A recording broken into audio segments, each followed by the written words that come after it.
ئازیزانی ڕادیۆی خاک سڵاو بە ئومێدی خۆشیتان فەرموون لەگەڵ ئەڵقەی یەکەم لە پێشەکی دیوانی تاریک و ڕوونی شاعری هەستناسک مامۆستا هێمنی نەمر.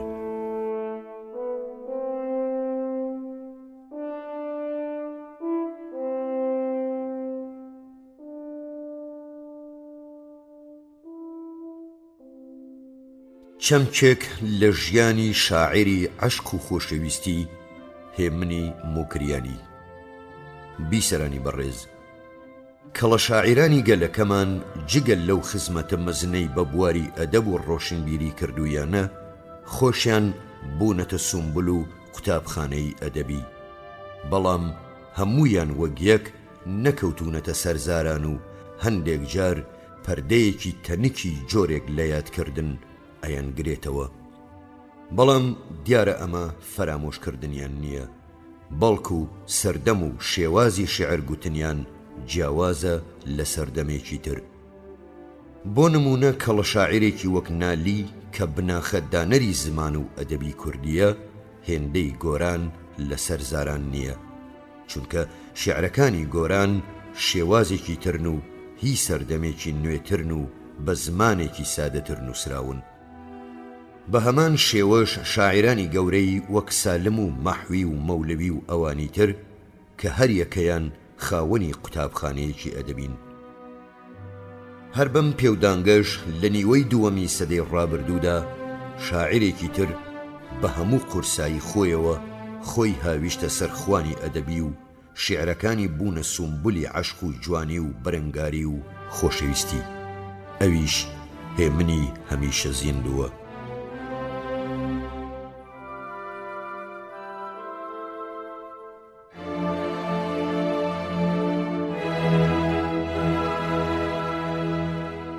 هێمن ڕەمزی مقاومەت و پێشمەرگایەتی بوو، هێمای عەشق و خۆشەویستی بوو. کەم کەس هەیە یەک دوو شیعری ئەم کەڵە شاعیرەی لەبەر نەبێ، جگە لەوەی خەباتەکەی بوو بووە مایەی ڕێزلێنان، شیعرەکانیشی بوونە هاوتای خەبات و زیاتر خۆشەویستیان کرد.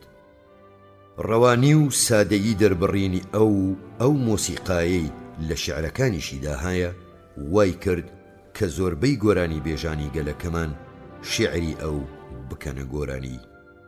کەم هونەرمەند هەیە شیعری ئەوی نەگوت بێ، بەڵام هەموو کەسیش ئاگای لە دیوان و ژیان و سەرگوزەشتەی ئەم شاعیرە نییە.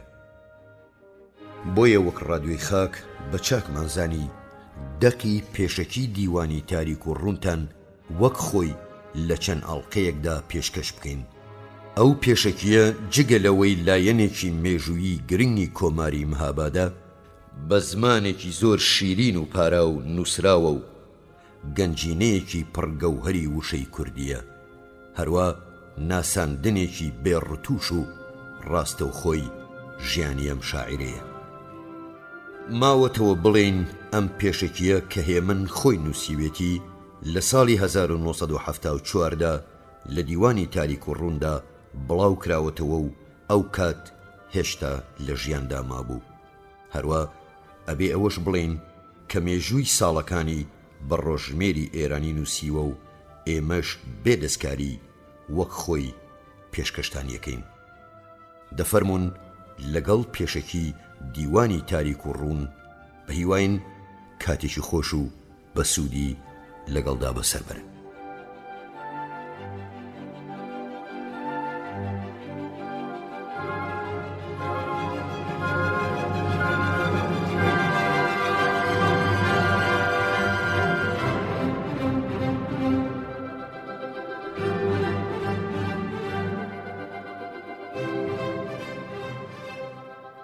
لەکوێوە بۆ کوێ؟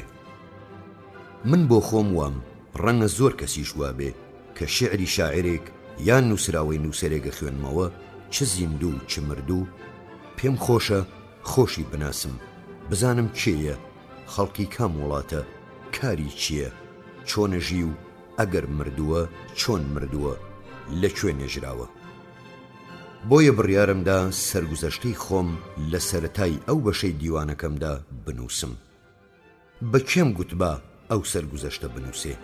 کێم من لە خۆم باشترە ناسێ. پێوە بووم زۆر درێژی بنووسم، تەماشام کرد ئەبێتە چیرۆکێکی درێژ و شیرین و پڕکارەسات. چ چیرۆکێک لە بەسەرهاتی ئینسانێک لە واقع نزیکترە.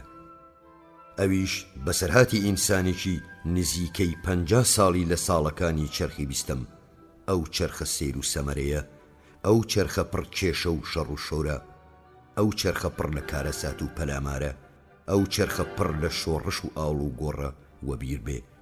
بەتایبەتی ئەگەر ئەو ئینسانە کورد بێ، کوردێکی بێبەش و چارە ڕەش بێ و تا ڕادەیەک لە خەباتی ڕزگاری خوازی نەتەوە زۆر لێکراوەکەیدا بەشدار بوو بێ، بەڵام بەداخەوە بۆم نەکرا.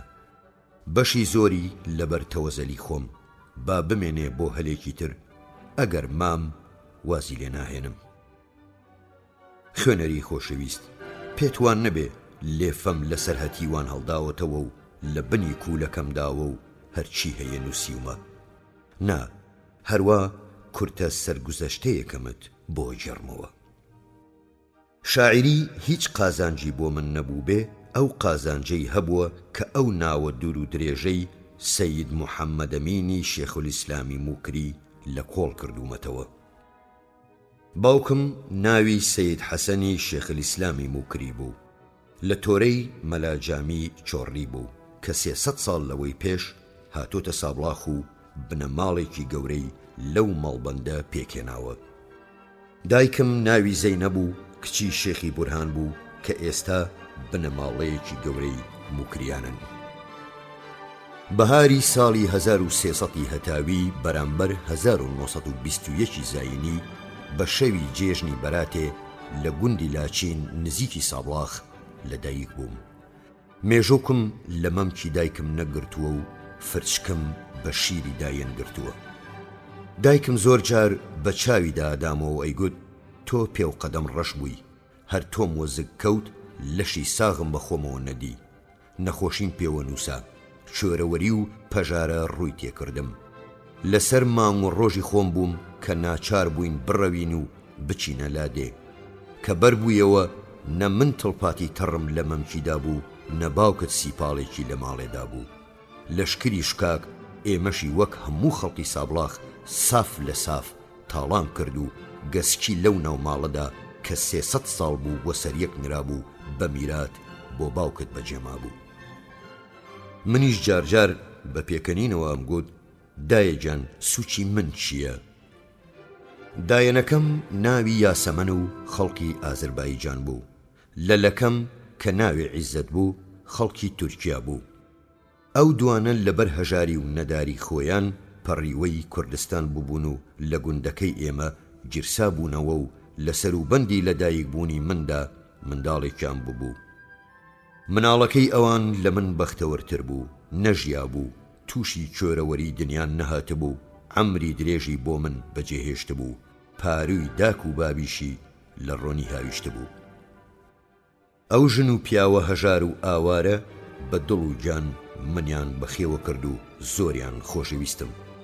منیش ئۆگری ئەوان ببووم وەک دایک و بابی خۆم خۆشمەویستن. لە بیرمە زمانی ئەوانم وەک بولبولە زانی، جا نازانم تورکی مەزانی یا ئازەری، ڕەنگ بێ ئازەری بوو بێ، چونکە مناڵ زمانی دایکی باشتر فێرە بێ. مردنی عیزەت و تۆرانی یاسەمەنم باش وەبیر دێ.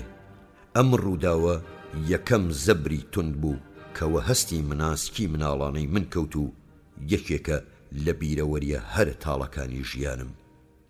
لە ڕاستیدا من 2 جار هەتیو بووم و 2 جار دایک و بابم مردوون، جارێک بە ساوایی و جارێک بە پیری. بابم هەم دەوڵەمەند بوو، هەم بە دڵ و دەست بڵاو، چاچی بەخێوە کردین. 5 خوشک و 2 برا بووین. کاکم و خوشکێکم لە من گەورەتر بوون. بە مناڵی زۆر تێر و تەسەل و کۆک و پۆشتە بووم، بەڵام کۆی لەو دیل بووم.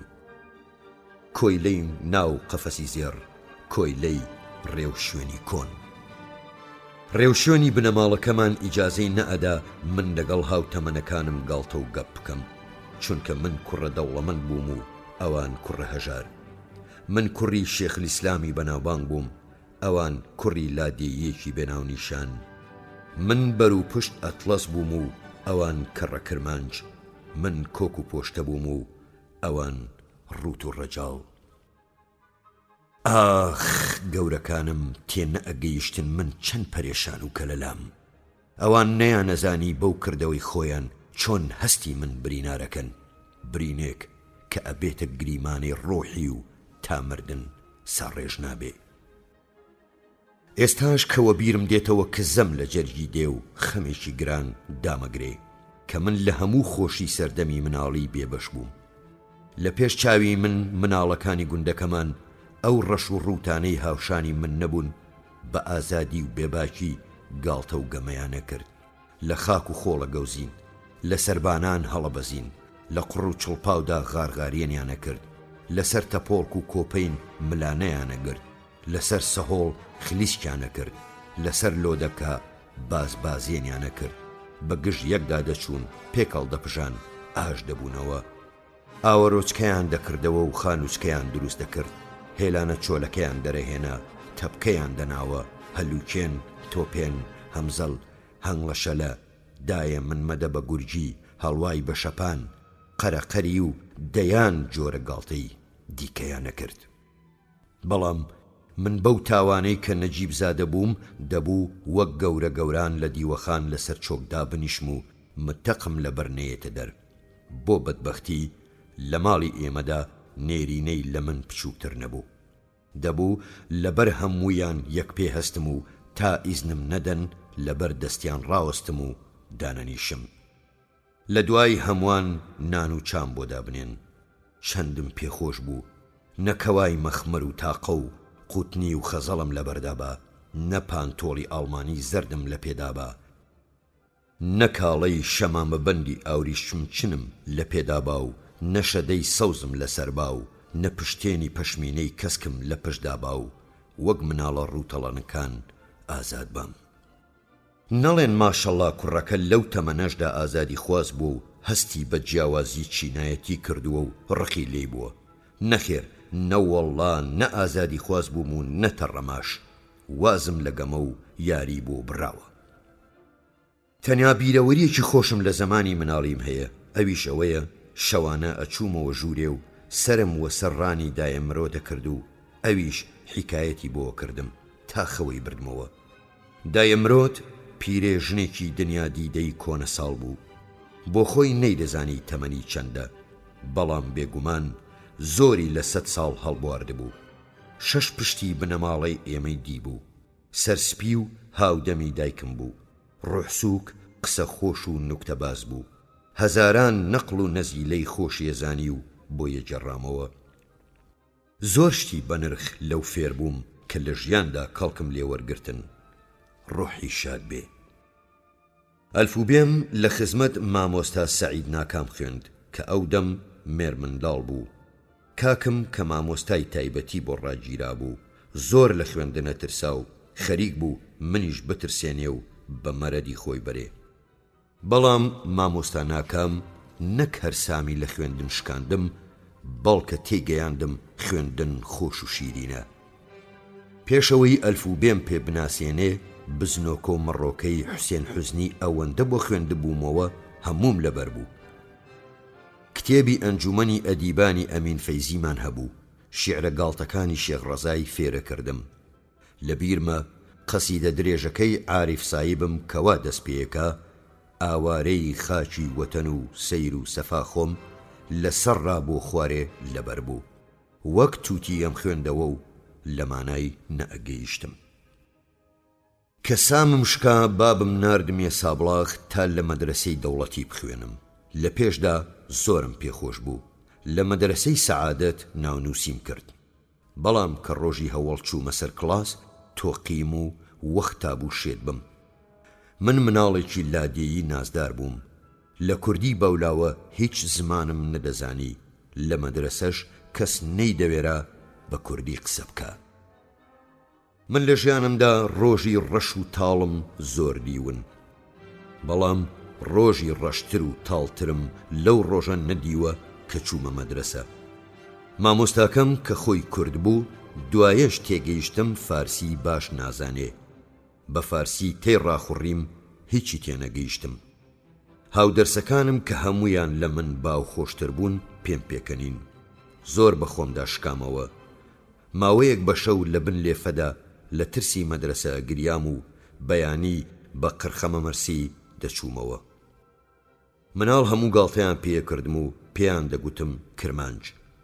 لە مەهاباد بە خەڵکی لادێڵێن کرمانج و بە وشەیەکی سووشی ئەزانن. دوایە بۆیان جەڕامەوە ئەیان گوت بە فارسی جنێومان پێداوی و حاڵی نەبووی. چابوو 3-4 کوڕەپورم لەو مەدرسە ئەیان خوێند و لە سەریان دەکردمەوە. دەنا مناڵە وردکە لەوانە بوو شێتم بکەن. ئێستاش نازانم کوێڕە فارسی فێر بووم و لەگەڵ وەزعەکە ڕاهاتم. مەدرسەکەمان خانوویەکی گەورە و کۆن و کەلاوە بوو. تاقە چاوەیەکی ئاودەست هەبوو قەت وەبەر نەدەکەوت. مزگەوتمان لێ نێزیک بوو، بەڵام نەفەڕاشی مەدرسە دەیهێژوە دەرکەوین و نەمجێوری مزگەوت ڕێگایە داین بچینە ئاودەستی مزگەوت. بۆشکەیەک ئاوی چۆمی بۆگەن لە بن دیوارێک دانرا بوو. دەفرێکی تەنەکەیان لەسەردانا بوو. ئەو هەموو منداڵە بەو دەفرە ئاویانە خواردەوە. هەمیشە لەسەر چوونە ئاودەست و ئاو خواردنەوە شەڕ لە نێو شاگردەکاندا پەیدا بوو. نازمی مەدرسە کە پیاوێکی زۆر زاڵم بوو بیانووی وەگیرە کەوت کە دارکاریان بکە.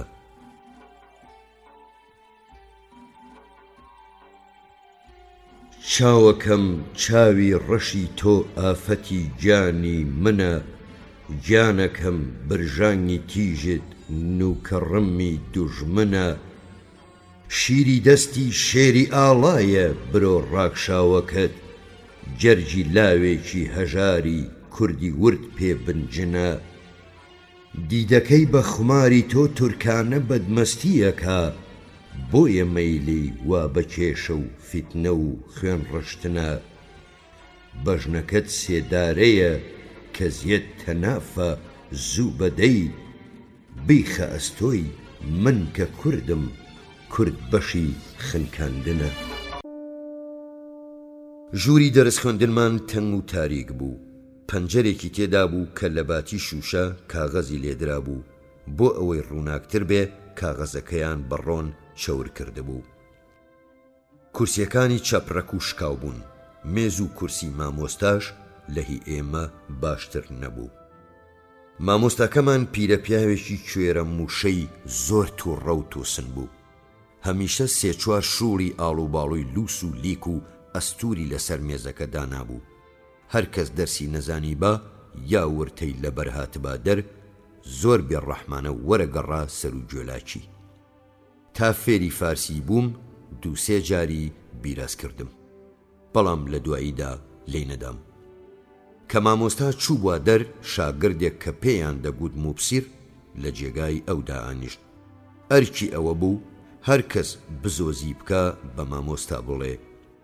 هەمومان لە موبسیر پترە ترساین تا لە مامۆستا. هۆی ئەوە بوو مامۆستا ڕقی لە کەس نەبوو، لە خۆڕا لە کەسی نەئەدا، بەڵام موبسیر ئەوەی نەدەزانی ڕقی لە هەر کەس باە با هیچیشی نەکرد بە شکایەتی لێ کرد و مامۆستاش بێ لێپرسینەوە و پێڕاگەیشتن ئەیکوتا. بەرنامەی دەرسەکانیشمان تازە فیکری لێکەمەوە زۆر گران بوو. ئەو ساڵی وام ڕابوارد و لە ئاخری ساڵێدا یەکێک بووم لە باشترین شاگردەکانی کلاس و لە ئیمتیحانی ئاخری ساڵدا زۆر باش دەرچووم. هاوینێ چوومەوە گوند.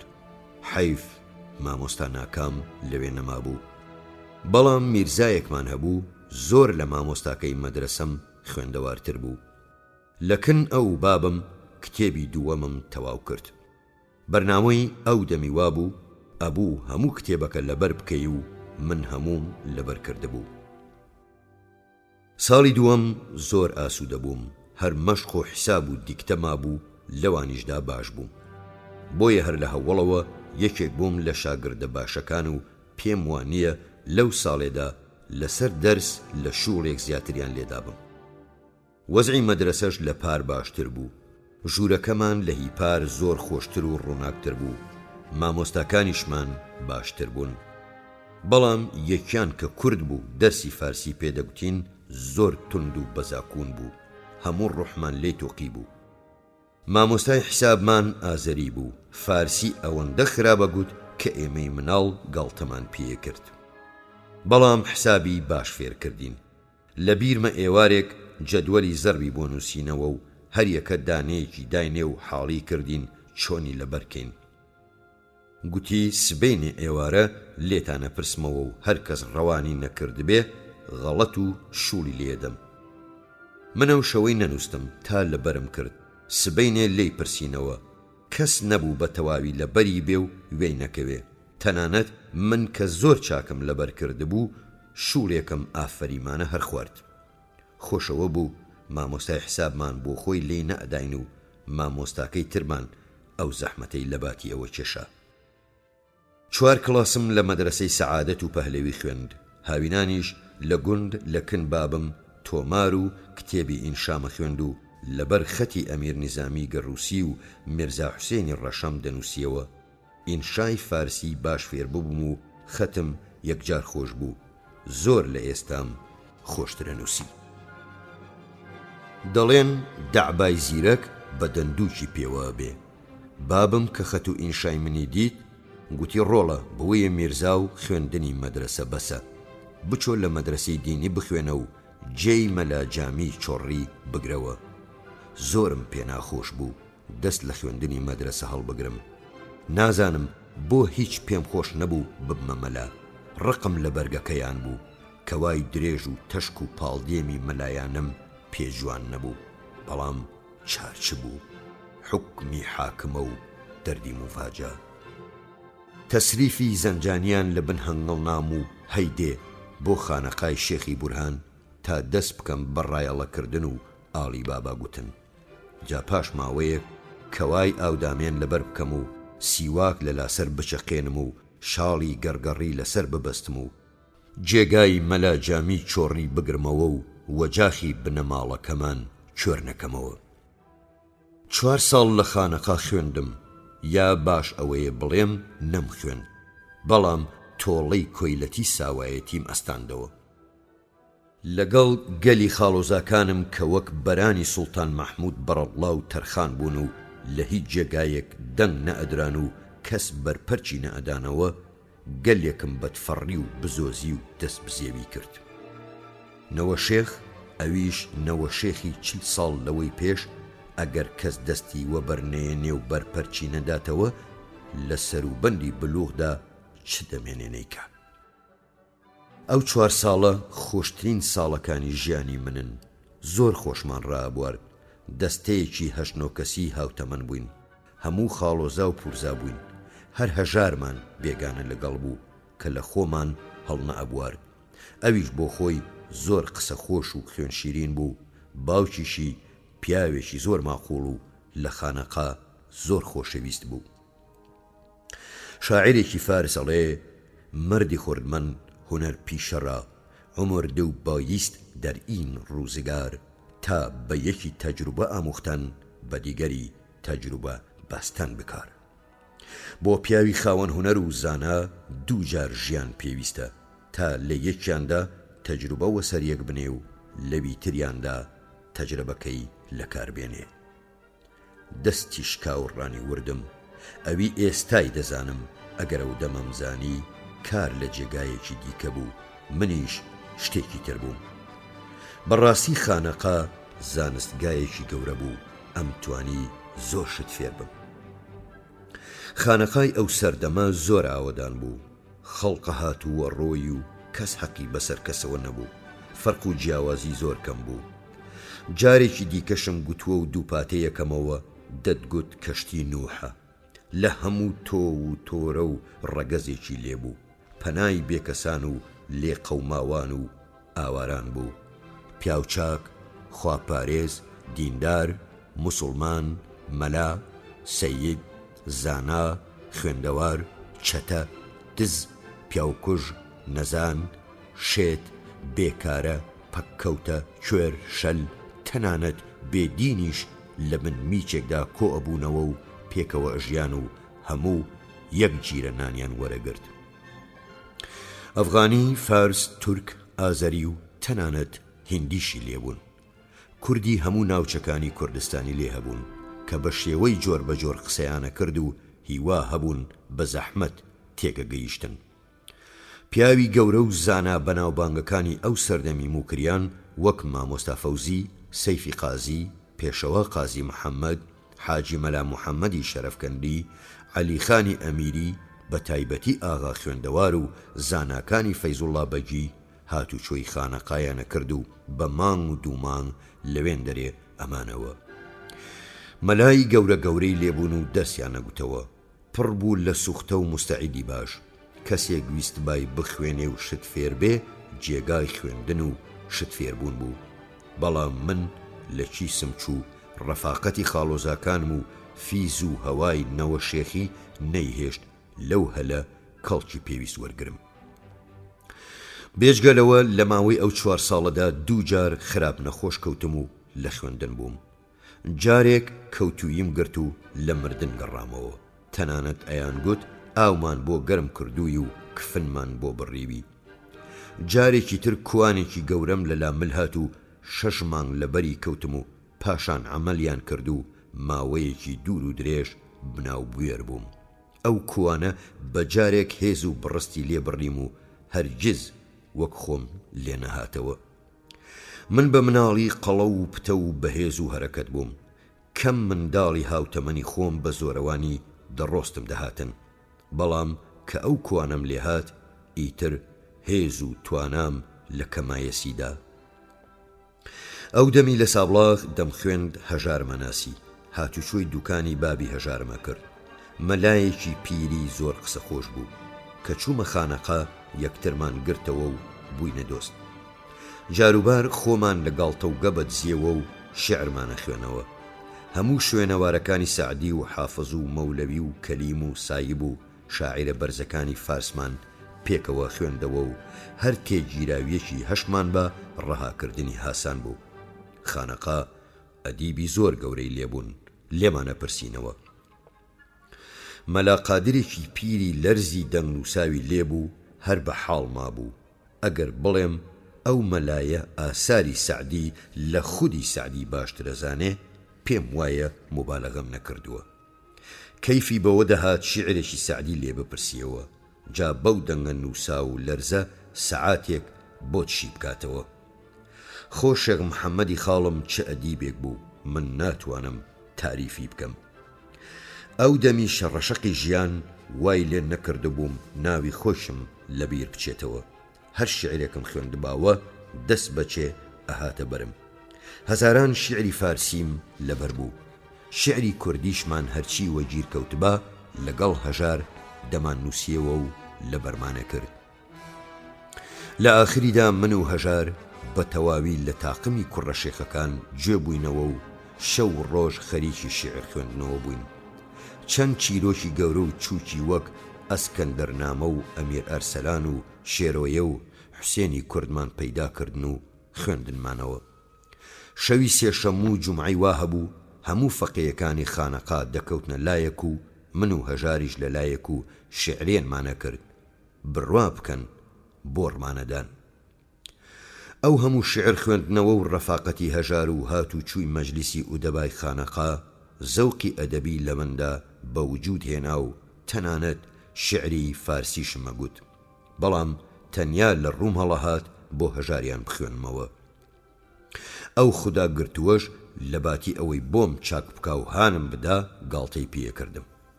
لە بیرمە جارێکی شعری شاعیرێکی فارسم دزی بوو لە ناو شعری خۆماخنی بوو بۆم خوێندەوە. گوتی وەڵڵا ئەوانی خۆت زۆر خراپن بەڵام هینەکەی ئیبن و یەمین زۆر باشە. زۆر بەخۆمدا شکامەوە و دەستم لەو کارە ناڕەوایە هەڵگرت. خەریک بووم شتێک بە شتێ بکەم کە بابم تێگەیشت ئەو ماوە عمرم بەزایە چووە و لە خانەقانەم خوێندووە. ڕای گوێستم بۆ کولیجە. ئەویش موڵکی خاڵم بوو مامۆستا فەوزی لەوێ مەلایەتیە کرد. ئەبێ بڵێم من دەستکردی فەوزیم. ئەو هەڵی وەشاندمەوە و تێکی هەڵشێلام و سەر لە نوێ دروستی کردمەوە. ئەو دەرکی زانین و فێربوونی بۆ کردمەوە. ئەو ڕێگای ژیانی پیشاندام. بێگومان ئەگەر نەچوو بامە خزمەت فەوزی و لەکن ئەو مامۆستایم نەخوێندبا ڕێبازی ژیانم ئەو ڕێبازە نەئەبوو کە گرتم و پێیدا ڕۆشتم و ئێستاش بەرم نەداوە. ئەو تێگەیاندم من ڕۆڵەی کوردم و کوردیش نەتەوەیەکی بێبەش و چارە ڕەش و زۆر لێکراوە و ئەبێ ڕۆڵەکانی لە پێناوی ڕزگارکردنیدا فیداکاری بکەن و لە خۆبردوویی نیشان بدەن. ئەو فێری کردم زەوقی ئەدەبیم چۆن تیفتیفە بدەم و مشت و ماڵی بکەم. ئەو فێری کردم چۆن بنووسم و چۆن شیعر بڵێم. ئەو فێری کردم وڵاتەکەم خۆش بێ و پێی هەڵبڵێم. ئەو حاڵی کردم کوردی زمانێکی ڕەوان و بربڵاو و دەوڵەمەندە و ئەکرێ ئەدەبێکی گەورە و دنیا پەسەندی هەبێ. ئەو حاجی قادری کۆیی، نالی، کوردی، سالم، مەولەوی، حەریق، مەحوی، ئەدەب و وەفایی پێناساندم و شیعرەکانی ئەوانی بۆشی کردمەوە.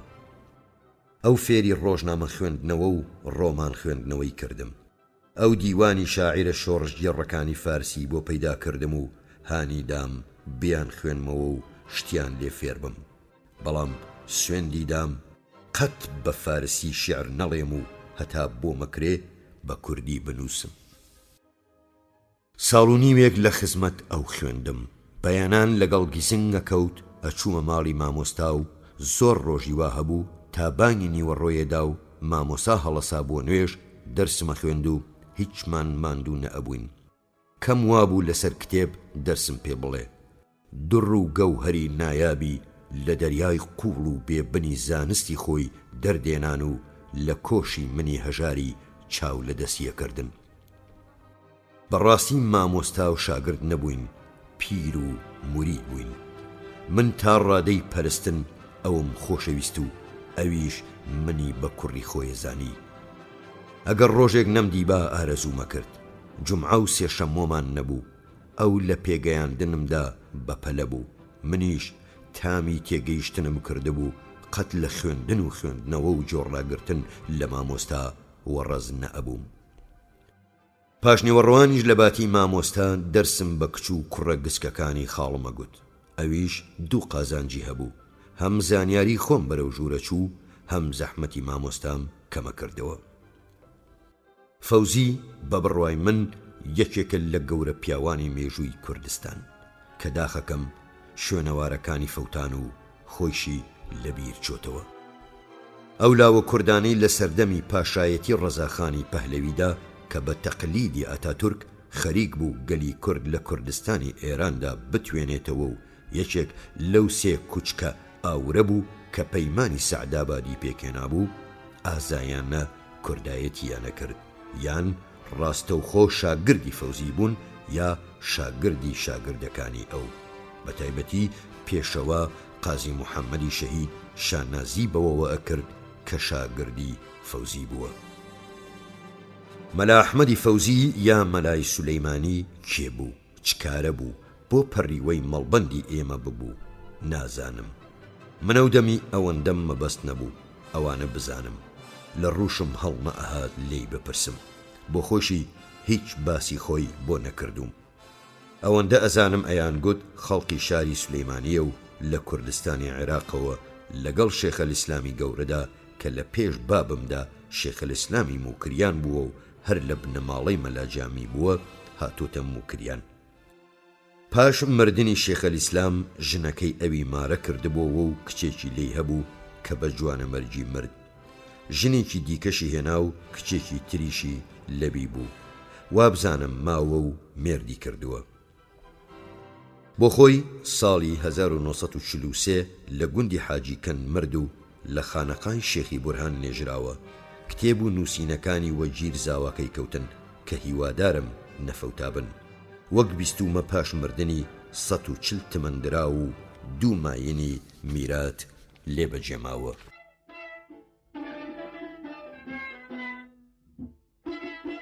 نیوە شەوە دنیا خامۆش، دێتە گوێم ئاهەنگێکی خۆش، ئاهەنگێکی گیان پەروەرە، شادی هێنە خەفەت بەرە، ئاهەنگێکی دڵنەوازە، تارە یۆلیۆنە یا سازە، نا ئاهەنگی بلوێرە جاوەرە گوێی بۆ ڕادێرە هەزار خۆزگەم بە خۆت شوانە کە بەو مانگە شەوە جوانە دانیشتووی لە ڕژد و هەڵدێر پەنجە دەبزێوی لە بلوێر دەگەڵ تەبیعەت هاودەمی شادی بە کەیفی بێخەمی ئاغاش بە نۆکەر ناگری وەک من لە داخە نەئمری.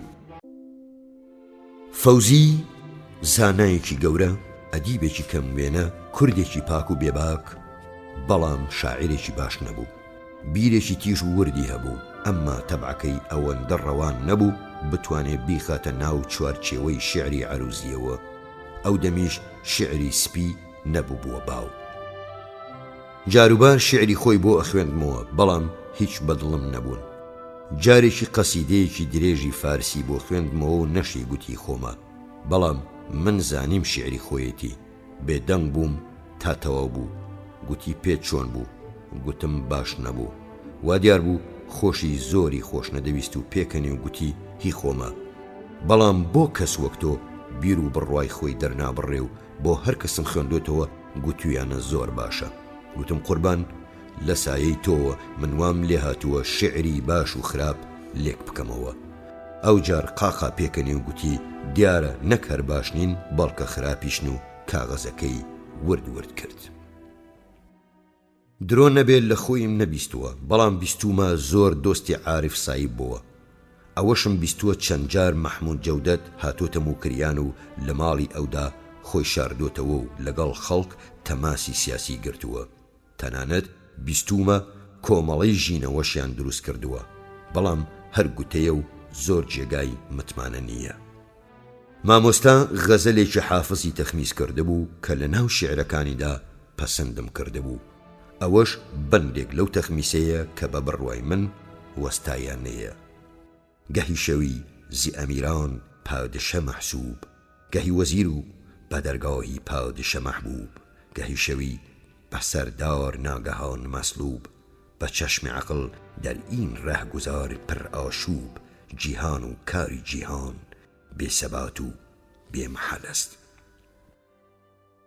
بێجگە لە فەوزی من لە کولیجە مامۆستایەکی دیکەشم هەبوو کە زۆری لێ فێر بووم. سەید عەوڵای سەید مینە، پیاوێکی یەکجار دزیێ و ناشیرین و زۆر ناقۆڵا و نالەبار و زۆر شپڕێ و ئاڵۆز بوو. نەخوێندەوار بوو، بەڵام زۆر زانا و تێگەیشتوو بوو. ڕەنگە بڵێن نەخوێندەوار و زانا وەک کۆڵە و شاخدارە چۆن شتی وابێ. بەڵێ ئەو پیاوە نەیخوێندەبوو، تەنانەت حرفێکیشی نەدەناسی، بەڵام لە ئەدەبی فارسی و کوردیدا دەستێکی باڵای هەبوو. هەرچی جارێکی گوێ لێبوو بە دەهاتە بەری و قەتی لەبیر نەدەچۆ. بەشی زۆری شانامەی فردەوسی، خەمسەی نیزامی، مەسنەوی، غەزەلیاتی سعدی و بە تایبەتی سەرتاسەری دیوانی حافزی لەبەر بوو. خۆباسی شیعری شاعیرەکانی کورد هەر ناکەم. کام شیعری هەرە گرانت لێ پرسی باوە وتترین معنای لێ ئەداوە. لەبیرمە جارێک کۆنە مەلایەک ئەو شیعرە فارسی لێ پرسیمەوە، ئەنچە بەر من میرەوە گەر بەرشتر ڕەفتی زغام، میزدەندی کافران دەر جەنەت المەئوا قەدەم. من ئێستاش و ئەو دەمیش ئەو جۆرە شیعرانم پێخۆش نەبوون و نین. نەمزانی و مەلا گاڵتەی پێکردم. لە خاڵ عەولام پرسیەوە گوتی هەی لە منن نەکەوێ، ئەوە ئیشارە بۆ ئایەتەیە کافر هەنگین دەچنە بەهەشت کە وشتر لە کونی دەرزیەوە بچێ. یانی ئەوی لە شاعیر قەوماوە ئەگەر لە وشتر قەوما با وا باریک دەبوو لە کونی دەرزیەوە چوو کافریش بە بەهەشت وەرەبوون. بۆ خۆشی شیعریە گوت و بە خوێندەوارێگەی نووسینەوە. شیعرەکانی وەک شیعری شاعیرەکانی پێشومان پڕ بوون لە وردەکاری شاعیرانە و وشەی بێگانە، بەڵام لە گۆرانی گوتندا بەندی وایە گوتن سەر بەسەر گەوهەریان دێنا. وشەی ساکاری کوردی و قافیەی جوان و مانای وردیان هەبوو. ئەو دوو شیعرەی ئەوم لە بیرماون، جەفا و وەفا ڕاستی و درۆ، بوونە کردەوەی ئەمن و ئەتۆ، جەفا پیشەی تۆ وەفا پیشەی من، ئەمن ڕەپ و ڕاست ئەتۆ درۆزن. سەڵت و ڕەبەن بوو لە دیوەخانی خاڵمەژیا، بە تەواوی معنای کەلیمە هونەرمەند بوو. گوێی نەئەدا سەر و بەرگ و دەم و چاوی، زۆر بەرزەفڕ بوو. چاوی لە بەرات و خەڵات و شاباش و دیاری نەبوو. دەنگی خۆش بوو، بۆ خۆی و بۆ دڵی خۆی گۆرانیە گوت. بۆ خۆی وازی لێ نەبا شاژ لەبەری پاڕاباوە متەقی لێ ناهات. چاک لەگەڵ من ڕێککەوت بوو. شەوانە پێکەوە لە دیوەخانە ماینەوە. من کتێبم بۆ خوێندەوە و ئەو بەیتی بۆ گوتم. من لەو بەیتانەوە فێری وشەی ڕەسەنی کوردی بووم.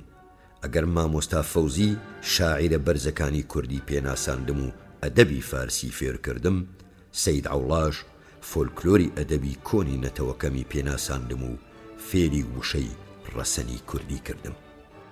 هاونشینی سەید عەوڵا تەئسیرێکی قوڵی لە ژیانی ئەدەبی مندا هەبوو، ئێستاش هەیەتی. ئەو پیاوە نەخوێندەوارە یەکێکە لە مامۆستا هەرە گەورە و بەنرخەکانی من. با ئەوەش بڵێم من لە کولیجە بۆ یەکەم جار و ئاخر جار عاشق بووم. عشقێکی پرسۆز و کوڵ و ئەفلاتونی، عشقێکی پاک و خاوێن و ئاسمانی، عشقێکی ساکار و مناڵانە و دوور لە هەوەس و هەوا. بەڵام ئەو عشقە زۆری نەخایەند، زۆری دەوام نەکرد. ئەو گڕ و کفە زوودا مرکا و خۆڵەمێشی فەرامۆشی دای پۆشی. گراویەکەم گاڵتەی بە هەستی پاچی من کرد. ئەو لە من بە ئەزمونتر بوو، ئەو هەوەس باز بوو نەعاشق. بەڵام هەرچی بوو ئەو گڕ و کفەش تەئسیری لەسەر قەریحەی شاعیرانەی من بوو. ساڵی 1370 کە لاوێکی 17 ساڵە بووم، مامۆستاکەم لە کولیجە ڕۆیشت و منیش دەستم لە خوێندن هەڵگرت و چوومەوە ماڵێ و دەستم کرد بە کار و کەسبی. ئێستا ماڵمان لە گوندی شیلان ئاوێ بوو. بابم سامانەکەی جارانی نەما بوو، بەڵام هیممەتەکەی هەرما بوو. براو ئامۆزاکانی لێی گوێ بووبوونەوە و هەر گوندێکی بۆ مابۆوە. چاک خەریکی کەسبی بووم و زوو فێری کاری کشت و کاڵ کرام. بە ڕۆژ کارم دەکرد و بە شۆم و تاڵا. هەرچەند کتێب و ڕۆژنامەم کڕی بە بابم دەستی وە بەردەستی نەدەهێنام. زۆر شەوی وا بوو تا بەری بەیان نەدەنووستم و تەماشامە کرد.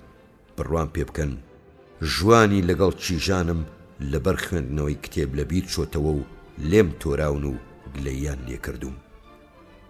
ئەو ڕۆژەی پیاومان لە شار دەهاتەوە کتێب و ڕۆژنامەی بۆ دێنام، نیوێکی ڕێگای بە پیرەوە چوو. چاپەمەنی ئەو سەردەمی ئێران پێشکەوتون نەبوو. چەند گۆڤاری وێنەدار و جوان دەرەچوون کە لەلایەن سەفارەتی ئەڵمانی نازیەوە یارمەتیەدران و بە قازانجی نازیزم ئەیان نووسی.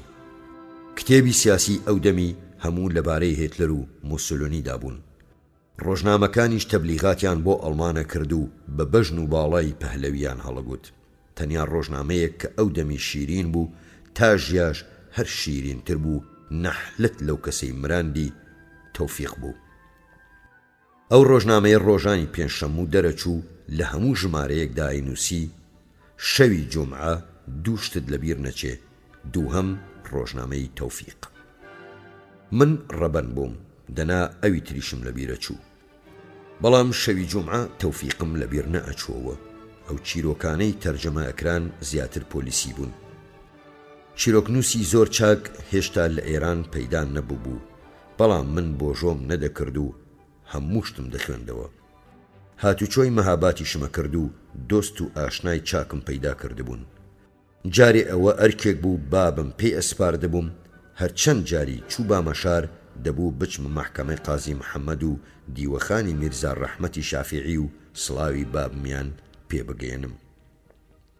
ئەو دوو جێگایە قەوغاترین دیوەخانی مەهاباد بوون و خەڵکیان زۆر لێ ئەبوو، وردە وردە چاو جۆمەکراوە و گەورە پیاوەکانی وڵاتمە ناسین و ئەوانیش لەبەر خاتری بابم حورمەتیانە گرتم. بێجگە لەو دوو جێگایە کە ئەگەر لەبەر قسەی بابم نەبا هێندە نەئەچووم، جێگایەکی تریش هەبوو کە ناکرێن ناوی بێنم. ئەو جێگایە مەکۆی ئەو لاوانە بوو کە هەوای نیشتیمان پەروەریان کەوتبووە سەر. زەبیحی و ڕەسوولی میکایەلی قزلجی و نانەوازادە و ئیلاهی و سەیدی و زۆر کەسی ترم لەوێ ناسین. هەژاریش هەرچەند جاری هات باشاری، بە ماڵی ئێمەدا هات. ئەو ڕەفیقانە کۆڕی ئەدەبی بچووکی کوردیان پێگەینا و بەنهێنی شعری کوردیانە خوێندەوە. دەیان ناردە کوردستانی عێراق و هەرچی کتێبی لەوێ چاپکرابان بۆیان نەهات و دەیاندا بە منیش.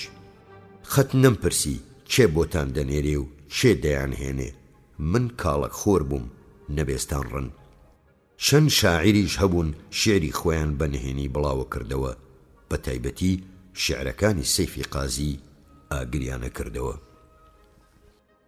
ساڵی 1320 کە ئاکاتە 1941 من لاوێکی پێگەیشتوو بووم. لە کاروباری کشت و کاڵ و ئاژەڵداری کارامە ببووم و لە ئەدەبیاتی فارسی و کوردیشدا شارەزایی تەواوم پەیدا کردبوو. بۆ خۆشم شعرم دادەنا، دیوانێکی گەورەم دروست کردبوو. بابم ئەگەرچی بۆ خۆی ئەهلی زەوق بوو، شعری زۆر پێخۆش بوو، زۆری پێناخۆش بوو من ببمە شاعر، لەکن ئەو ببڕای باسی شاعری خۆم ناکرد. دەفتەری شعرەکانم وەک بێچوە پشیلە لە بابمە شاردەوە. ڕۆژێک خەریکی شیعر نووسینەوە بووم، کارێکم هاتە پێش و وە دەرکەوتم و دەفتەرەکەم لە گۆڕێ بەجێهێشت. ترسی وەم نەبوو بابم لەو وەختەدا بێتە دیوەخان. زۆرم پێ نەچوو کە هاتمەوە دەفتەرە سوور دیار نەبوو. پرسیارم کرد، گوتیان بابت دەستی دایە و بردی. لە پشتێن بەرەژێرم مرد. پێم وانە بوو بە هاسانی نەجاتمە بێ. زانیم خراپم لێ قەوماوە. شعرەکانم پوختە نەبوون. لاسای شاعرە کۆنەکانم کردبووەوە. هەموو جۆرە شعرێکم دانابوو. تەنانەت لە فڕهاویشتندا لاسای شێخ ڕەزا و ئیرەج میرزای فارسیشم کردبووەوە.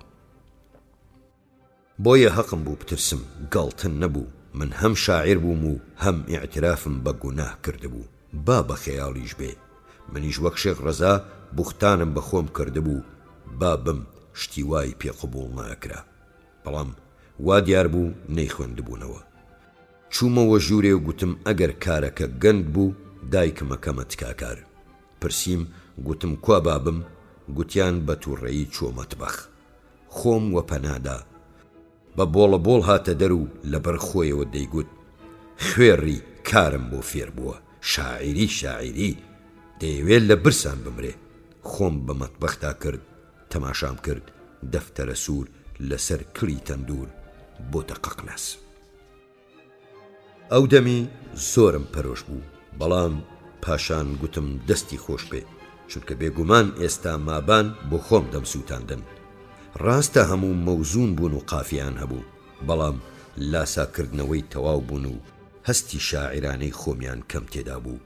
پاشانیش زۆری وام فڕێداون.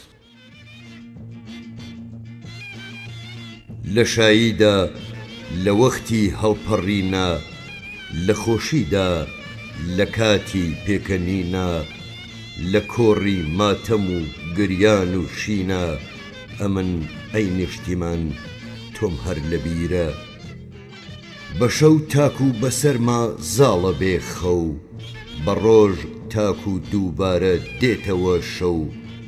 لە کاتێکدا کە دەدوێنم ئەم و ئەو، ئەمن ئەی نیشتیمان تۆم هەر لەبیرە.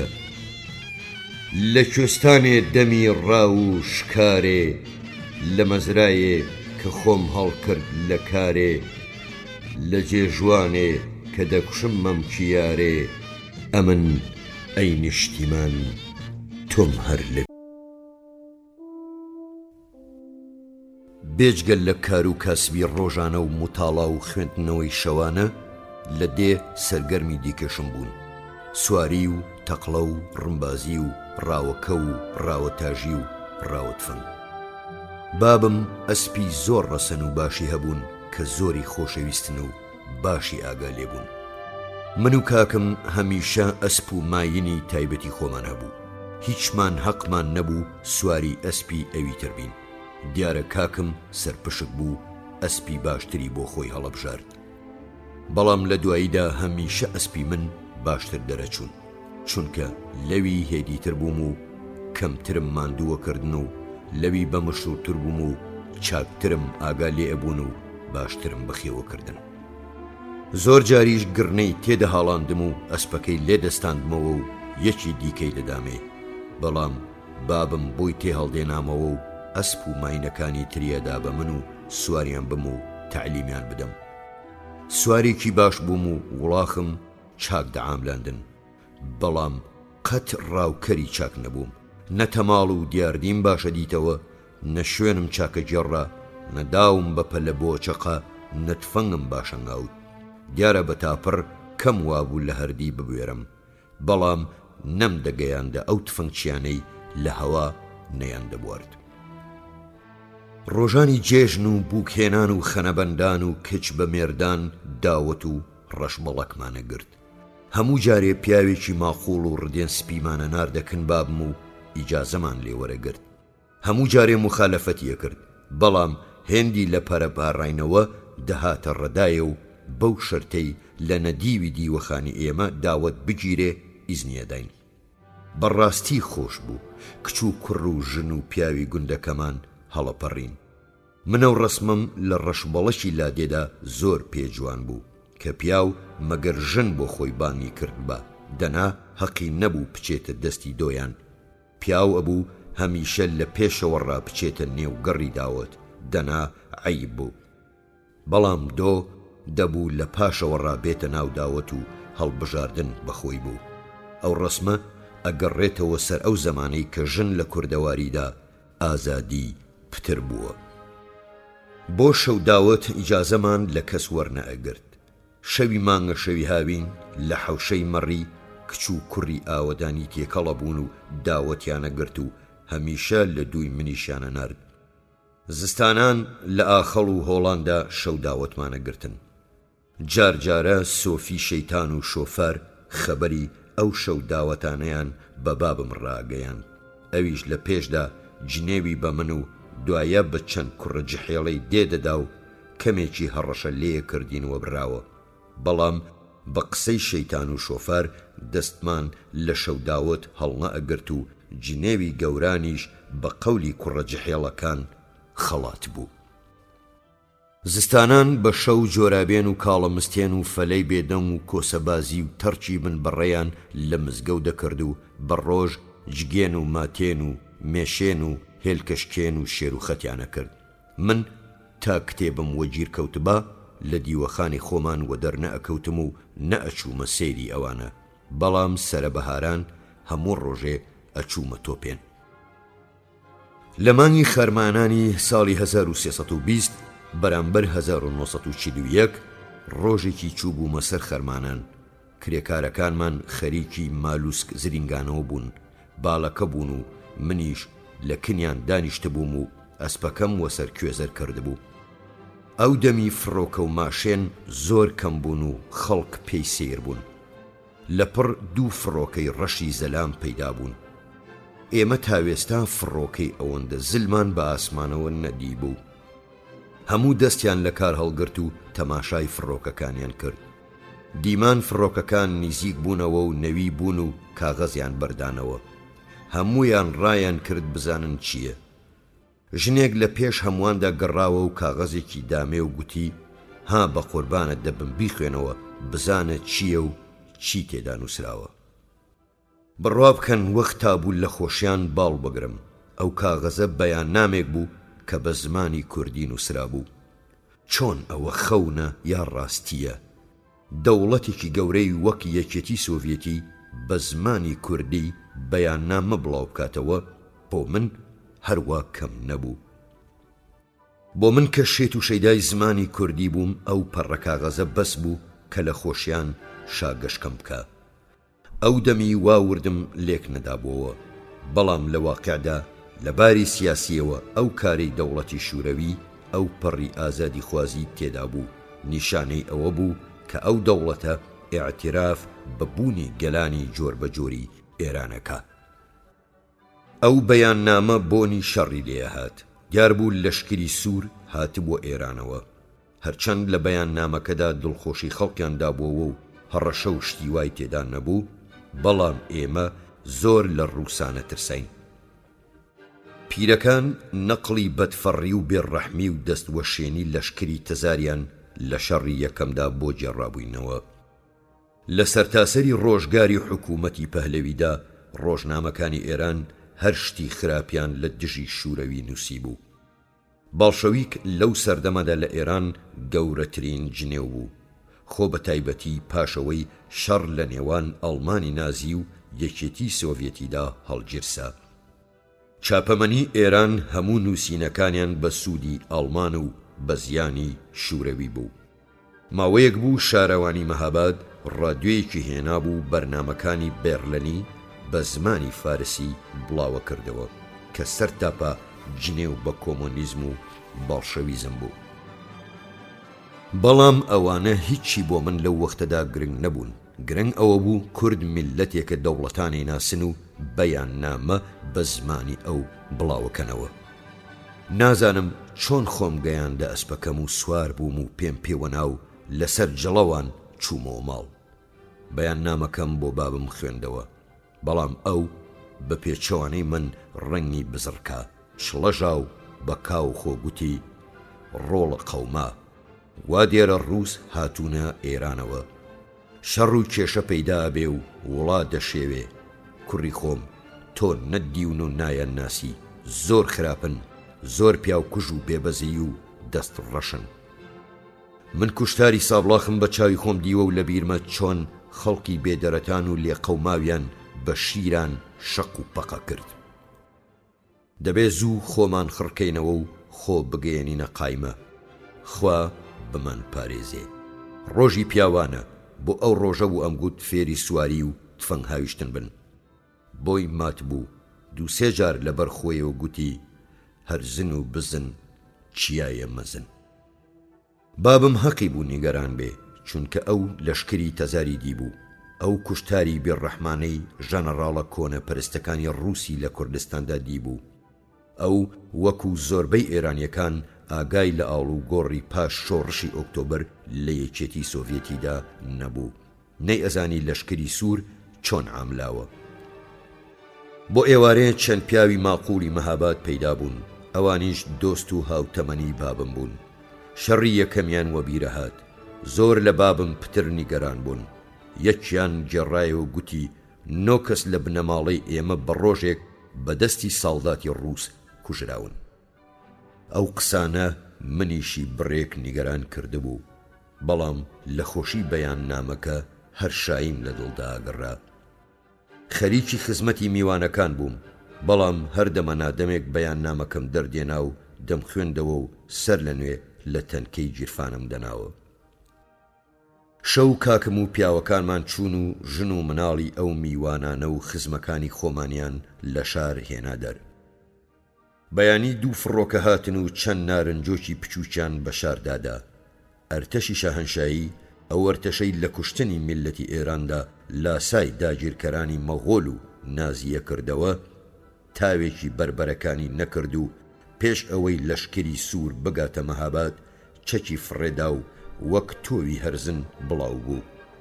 هەژار لەو بارەوە ئەو هەر ئەو دەم چەند جوانی گوت بە بڵاوبوونی دووپەڕ ئاگاهی بوو بڵاو ئەرتەشی شاهەنشاهی. تفەنگی بڕنەویانەدا بەنانێک، ئەویش ئەوی ئازایان دەنا، ئەوی ترسەنۆک بەرتی لێدا تفەنگەکەی لێوەرگرن. بەشی زۆری خەڵکی مەهاباد ڕوویان لە گوندەکەی ئێمە کرد. بابم پێشوازیەکی باشی لێکردن و هەرچی هەمان بوو لە ئیختیارینان. عەمباری گەنمی کردەوە و ئاشەکانی گوندەکەمانی دا بە خەڵک و هەر کەس هەرچەندی ئاردویست بە دەیاندایە. هەموو ڕۆژێ جاڕیانە کێشا هەر کەس هەرچی پێویستە بێ لە ڕوودامان و شەرمکردن داوا بکە. خەڵکی مەهاباد ئەو پیاوەتی بابمیان لەبیر نەچوو تاما زۆریان ئیحترام گرت. 4-5 ڕۆژ کەس بەسەر کەسەوە نەبوو. لە پێشدان لەشکری ئینگلیس گەیشتە سابڵاخ و دەستێکیان ڕەسەر بارخانە خست و چەکی قورسیان برد. دوایە لەشکری سوور هات. بە پێچەوانەی ئەوەی چاوە نۆڕیەکرا نەکەسیان کوشت، نەکەسیان تاڵان کرد، نە ئازاریان بەکەسکەیان. ئەوەندە باش لەگەڵ خەڵک جوڵانەوە کە کەس بە لەشکری داگیرکاری نەئەزانین. نەقڵێکی خۆشم وە بیر هاتەوە. لە زمانی پەهلەویدا کابرایەکی دز و چەتە و پیاوکوژ و خراپ پەیدا بوو بە تاقی تەنێ کەڵەگایی لە خەڵکە کرد کەتە پێنجتیرێکی کۆنی پێبوو لەو ناوەدا گەڕا و هەرچی وازی لێبا دەیکرد پۆلیسی ئێران بۆی نەدەگیرا بەڵام زانی بای چۆتە هەر ماڵێک خاوەن ماڵەکەیە گرت کابرایەکی پیریان بەو تاوانە گرتبوو کە شەوێک سۆغرا ینی ئەو چەتە پیاو خراپە نانی لە ماڵی خواردەبوو 2 ساڵ بوو لە ورمێ گیرا بوو کە هاتەوە پێوەی چووم و گوتم مامە چۆنن نەجات بوو گوتی چوزانم فریشتێکی سووری چاوشین هات و دەرکی لێ کردمەوە و گوتی بڕۆ لەشکری تاران لە موکریان نەما لە پێشدا عەشیرەتەکان تا ڕەدەیەک ئاڵۆزیان کرد و یەکتریان کوشت بەڵام وردە وردە وڵات ئارام بۆەوە و وەزعێکی لەبار بۆ جوڵانەوەی سیاسی پێکات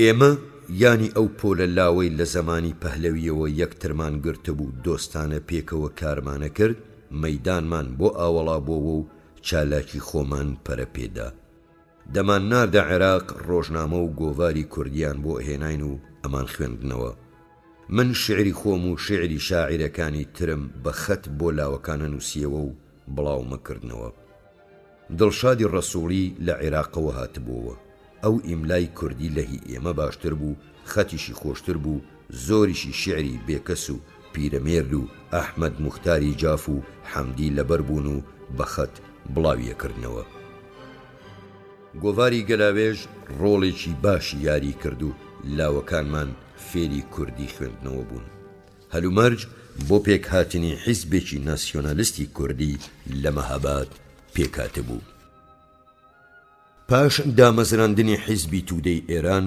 چاپەمەنیەکانی ئەو حیزبە بەش ئاڵوگۆڕێکی فیکریان لە ناو کۆمەڵی کوردەواریدا پێکێنا بوو تەنانەت چەند کەسی کورد و ئەرمەنی تێکۆشان لکی ئەو حیزبە لە موکریان دابمەزرێنن بەڵام خەڵک پێشوازی لێ نەکردن حیزبێکیش بە ناوی حیزبی ئازادی بە بەرنامەیەکی چەپیەوە سەری هەڵدا و نەژیا تا ڕۆژی 25 گەلاوێژی 1321 واتە 16 ئابی 1942 کۆمەڵەی ژێکاف دامەزرا ئەوانی ئەو کۆمەڵەیان دامەزران دۆستانی پێشووی من بوون من لەو سەر و بەندیدا لە تەورێز بووم و لە ڕۆژی دامەزرانی کۆمەڵەدا حزورم نەبوو کە هاتمەوە بەهۆی زەبیحی کە لە مێش ساڵ بوو دۆست بووین بە کۆمەڵە ناسێندرام لە ماڵی یەکێک لە دۆستەکانی خۆم کە پاشان زانیم ئەندامی ژمارە یەکی کۆمەڵەیە و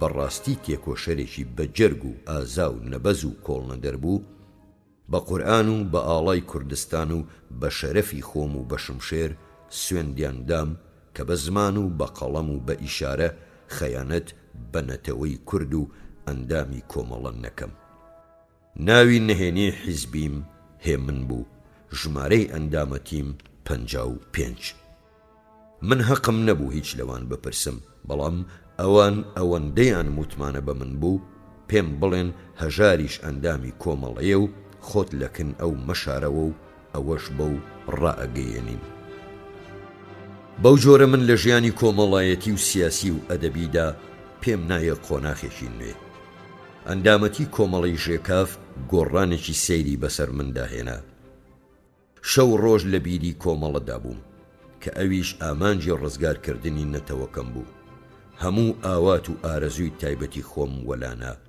ئیتر نەتەنیا دەستم لە شەوداوت و هەڵپەڕین و ڕێبازگرتن و لەسەر سوانەوە وەستان هەڵگرت بەڵکو وەک سۆفی تۆ بەکار تووشی هەرچیژ و ژنێکی کوردە هاتم سرم داخست و چاوم لێ نەدەکرد چونکە ئەوەشم بە خیانەتە زانی بۆ خاتری کۆمەڵە من دەستم لە یارێک هەڵگرت کە بە گەورەترین مەحرومیەتی ژیانم ێزانم و ڕابردنی زەمانیش لە بیری نەبردوومەوە و ناسۆری لە دڵمدا هەرماوە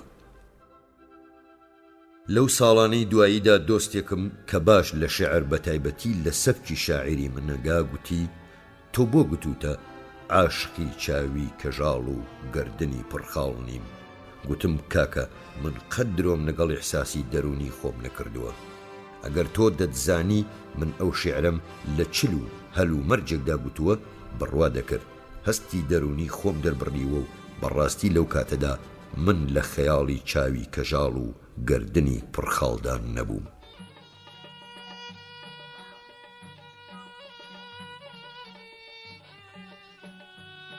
قەت لە دنیادا نەبوو بێجگە لە ناخۆشی بەشم، مات و داما و پەشێ و بێکەس و چارە ڕەشم.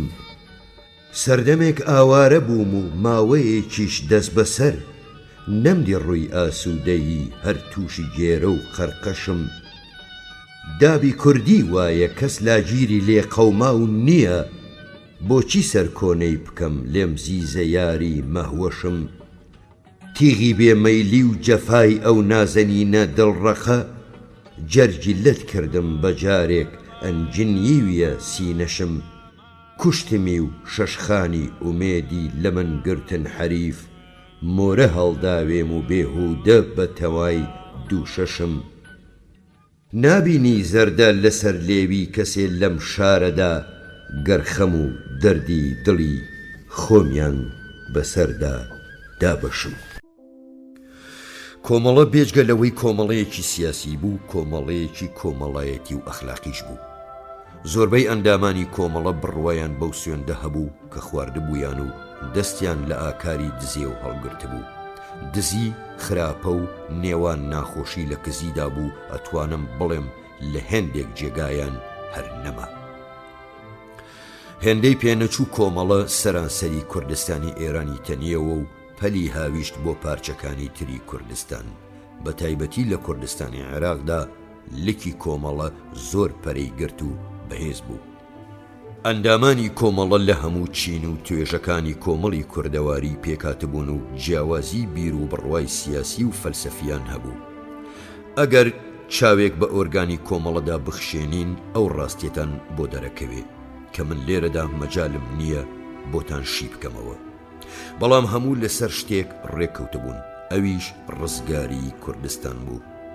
ئەندامی کۆمەڵە خاوەنی هەر بیر و بڕوایەک باو لە هەر چین و توێژێک باە بۆ فەرمانی لای سەر و نەک ئامادە بەڵکە بەڕاستی فیدایی بوو.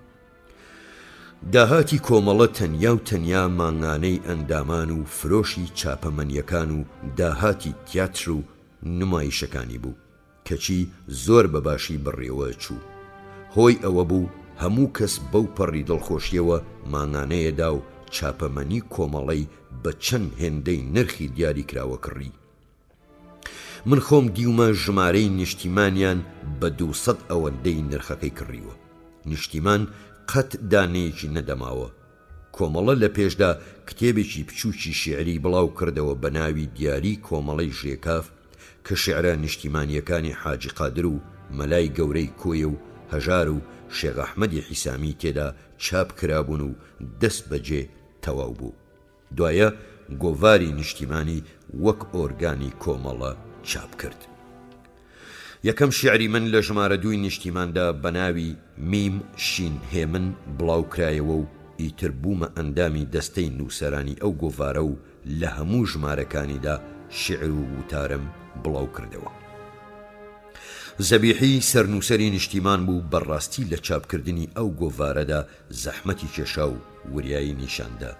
جگە لە زەبیحی و چەند کەسی باوەڕ پێکراوی تر، کەس دەستەی نووسەرانی نیشتیمانی نەدەناسی و نەیدەزانی ئەو گۆڤارە لەکوێ چاپەکرێ. ئەندامی کۆمەڵە وەک ئەندامی حیزبێکی نهێنی و بە دیسپلینی تند هەر ئەوەندەی ئەزانی کە پێویست بوو بیزانێ. لە بیرمان نیشتیمانم بۆ باب مەخوێندەوە، بە تایبەتی شعرەکانی خۆم و ئەیگوت کوڕە ئەو هێمنە کێیە؟ لە دڵی خۆمدا پێەکەنیم، بەڵام نەئەکرا بڵێم ئەو کەسەیە کە تۆ دەفتەری شعرەکانت لێ لە تەندوری بە کەمران هاویشت. کۆمەڵە گۆڤاری ئاواتیشی چاپ کرد و من لەوێشدا نووسیم. تیاتری دایکی نیشتیمان گەورەترین تەبلیغاتی بۆ کۆمەڵە کرد. ئەو تیاترە کە زۆریش ساکار بووە، توانم بڵێم لەباری هونەری و تەنانەت فیکرەوە ناتەواویش بوو. 3-4 مانگ لە مەهاباد و شارەکانی تری موکریان لەسەر شانۆ مایەوە. کەم کەس هەبوو نەچوو بێ و هەر کەسیش چوو بە دەگریا و هەستی کوردایەتی دەبزوود. لە دێهاتی زۆر دوورە دەستەوە خەڵق بۆ دیتنی ئەو نمایشە هاتن. بێجگەل لە تەبلیغاتی سیاسی لەباری مادیشەوە داهاتێکی زۆری هەبوو کۆمەڵەی دەوڵەمەند کرد. کۆمەڵە هەر بەو داهاتانە توانی چاپخانەیەکی دەستی بکڕێ و لە مەهاباد دای بمەزرێنێ. تا زیاتر لە کۆمەڵەدا کارمە کرد پلەی زانیاریشم پترە چووە سەر و لە پیاوی زانا و ئەدیبی وەک پێشەوە قازی محەممەد و کاکە ڕەحمانی مۆحتەدی نزیکترە بوومەوە و شتیان لێ فێرە بووم. هیچ کام ئەو پیاوە گەورانەی کورد کە لە پارچەکانی تری کوردستانەوە هاتن لە من شاراوە نەبوون. هەمزە عەبدوڵڵا، مستەفا خۆشناوی شەهید و مێرحاج و قودسی شەهید و زۆری ترم لەو تێکۆشەرانە دیتن و ئاڵ و گۆڕی فکریم لەگەڵ کردن. چاپەمەنیەکانی ئێران پێشکەوتوانەتر بوون و شتی تازەیان تێدا بوو. بە تایبەتی چاپەمەنیەکانی حیزبی توودەی ئێران لە ڕوونکردنەوەی بیرۆڕای سیاسی مندا کاریان کرد. ڕەوابیتی فەرهەنگی ئێران و شوورەوی لقی لە مەهاباتیش دامەزرا. منیش بە یەکێک لەوانە بووم کە لەوێدا کارمە کرد. هەرچەند بەداخەوە ئەو بنکە پێشنیارەکانی منی جێبەجێ ناکرد و هیچ بە کوردی بڵاو نەکردەوە. بەڵام زۆر شتی بە نرخی بە فارسی بڵاوە کردەوە و من کەڵکم لێ وەرەگرتن. شعر و نووسراوی کوردی بە ئازەری و ڕووسی تەرجەمەکران و ئەوەش دەستکەوتێکی باش بوو بۆ ئێمە. یەکێک لەو شتانەی تەرجەمەکران و منیش لە تەرجەمەکردنیدا بەشدار بووم ئاڵەکۆکی هەژار بوو کە لەلایەن ئینسانێکی واقعی و شاعیرێکی باشی ئازەربایجانی شوورەوی مامۆستا جەعفەر خەندانەوە بە ئازەری و بە شعر تەرجەمەکرا. شەڕی ماڵوێران کەری دووەم بە تێکشکانی فاشیزم و نازیزم، شورت و گومبوونی هێتلەر و کوژەرانی مۆسۆلینی و جیران و لە ناوچوونی شەرهەڵای سێنەکان تەواو بوو. هیوا و هومێدی گەلانی ژێر دەست و زۆر لێکرا و گەشەی پەیدا کرد. لەشکری هاوپەیمانەکان لە ئێران چوونە دەر لە حاڵێکدا کە جوڵانەوەی ڕزگاری خوازی گەلانی ئێران ڕۆژ بە ڕۆژ پەرەیەگرت. گەلی کورد یەکێک بوو لەو گەلانەی کە هیوای بە دوا ڕۆژی گەشەداری خۆی دەم بەدەم پەرە گرتر بوو. دەستەیەک لە ڕووناکبیران و ئەندامانی کۆمەڵی ژێکاو هاتنە سەر ئەو بڕوایە کە جێبەجێکردنی بەرنامەی کۆمەڵە لە هەلومەرجی ئێستای جیهان و کوردستاندا ئیمکانی کەمە. بۆیە بەرنامەیەکی کورت و نوێیان کە لەگەڵ هەلومەرجی ئەو سەردەمێدا دەگونجا گەڵاڵە کرد و لە ڕۆژی 3 خەزەڵوەری ساڵی 1324 1945 یەکەم کۆنگرەی حیزبی دیموکراتی کوردستان لە شاری مەهاباد گیرا و ئەو بەرنامە پەسەند کرا و ڕێکخراوی حیزبی دیموکراتی کوردستان هەر لەسەر بناخەی ڕێکخراوی کۆمەڵەی ژێکاف دامەزرا و تەنیا لە کادری ڕابەریدا ئاڵ و گۆڕێک پێکات و پێشەوە قازی محەممەد کە ئەندامێکی سادەی کۆمەڵە بوو ناوی نهێنی بینایی بوو بە پێشەوای حیزب هەڵبژێردرا و سەرۆکی کۆمەڵە کە پیاوێکی زۆر تێکۆشەر و ئازا و پاک بوو لە کادری ڕابەریدا نەما. ئەم ئاڵ و گۆڕە هیچ کاری نەکردە سەر ئەو پیاوە و لە ڕیزەکانی خوارەوەی حیزبدا درێژەی بەخەبات و کاری خۆی هەرەدا و ڕەنجێکی زۆری چێشە. لە کۆبوونەوەکانی کۆنگرەدا من بۆ یەکەم جار لە ژیانمدا لە بەرامبەر خەڵکدا شعرم خوێندەوە. کاتێک بەڕێوەبەری کۆبوونەوە گوتی ئێستا ئاغای هێمن شعرتان بۆ خوێنێتەوە و من بۆ شعر خوێندنەوە بە شەرمەوە چوومە سەر مینبەری مزگەوتی سووری مەهاباد. هەموو کەس تەنانەت پێشەواش واقی وڕما و لە خۆیان نەپرسی چۆن هێمن شاعیر و نووسەری نیشتیمان سەید محەممەد ئەمینی شێخ الئیسلامی بوو ئێمە نەمانەناسی. بابیشم کە ئەوەی بیستەوە لە گفتی خۆی پەشیمان بوو و گوتی هێمن شاعیرێکی باش نییە. حیزبی دیموکراتی کوردستان کۆڕێکی بە ناوی هەیئەتی ڕئیسەی میلی هەڵبژارد کە منیش یەکێک بووم لە ئەندامەکانی. لە هەڵبژاردنی ناوخۆدا حاجی بابەشێخ کە پیرترین ئەندام بوو بە سەرۆک و من کە لاوترین ئەندام بووم بە سکرتێر هەڵبژێردراین. چەند مانگ لەو کۆڕەدا کارم کرد. کارێکی گران بوو. هەر من بە تەنێ بە کارەکان ڕائەگەیشتم و حاجی بابەشێخی ڕەحمەتی هەر ئەوەندەی لەسەر بوو ئەوی من دەینووسم ئیمزای بکە. هەرچەند لەبارەی دەسەڵات و ناوبانگەوە کارێکی گرنگ بوو، بەڵام لەگەڵ زەوقی من ڕێک نەئەکەوت، بە تایبەتی بەڕێچوون لەگەڵ حاجی بابەشێخی خۆ بە زۆرگر و کەل لە ڕق کارێکی هاسان نەبوو. لێرەدا کە باسی حاجی بابەشێخ هاتە گۆڕێ، ئەمەوێ شتێکی مێژووی ڕوون بکەمەوە. لە نووسراوی چەند پیاوی بێخەبەردا دیومە و لە خەڵکی ساکاریشم بیستووە تاوانی خەیانەت وە پاڵ حاجی بابەشێخەدەن.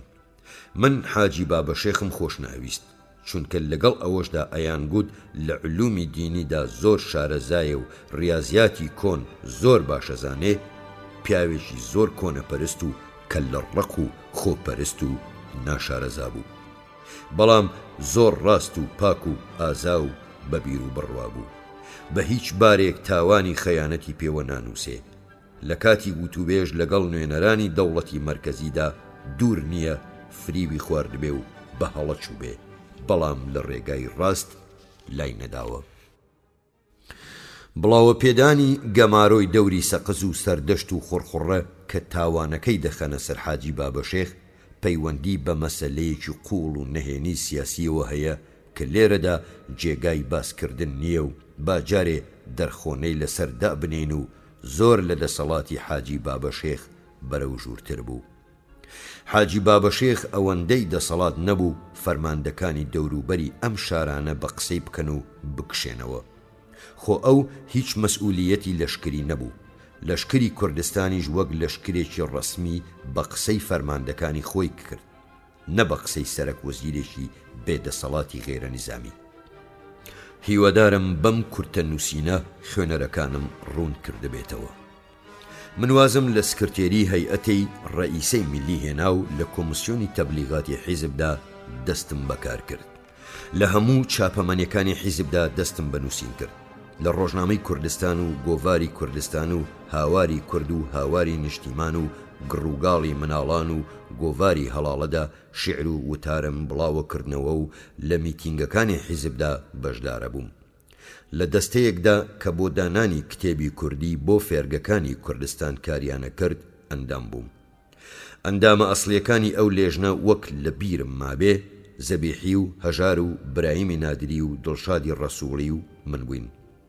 پێشەوا بۆ خۆی چەند مامۆستای شارەزاش یارمەتیانەداین، هەرچەند هیچمان لەو کارەدا پسپۆڕ نەبووین، بەڵام چونکە زۆر بە دڵسۆزیەوە کارمانە کرد پێم وایە کتێبەکان کە بەداخەوە چاپ نەکران خراپ نەبوون.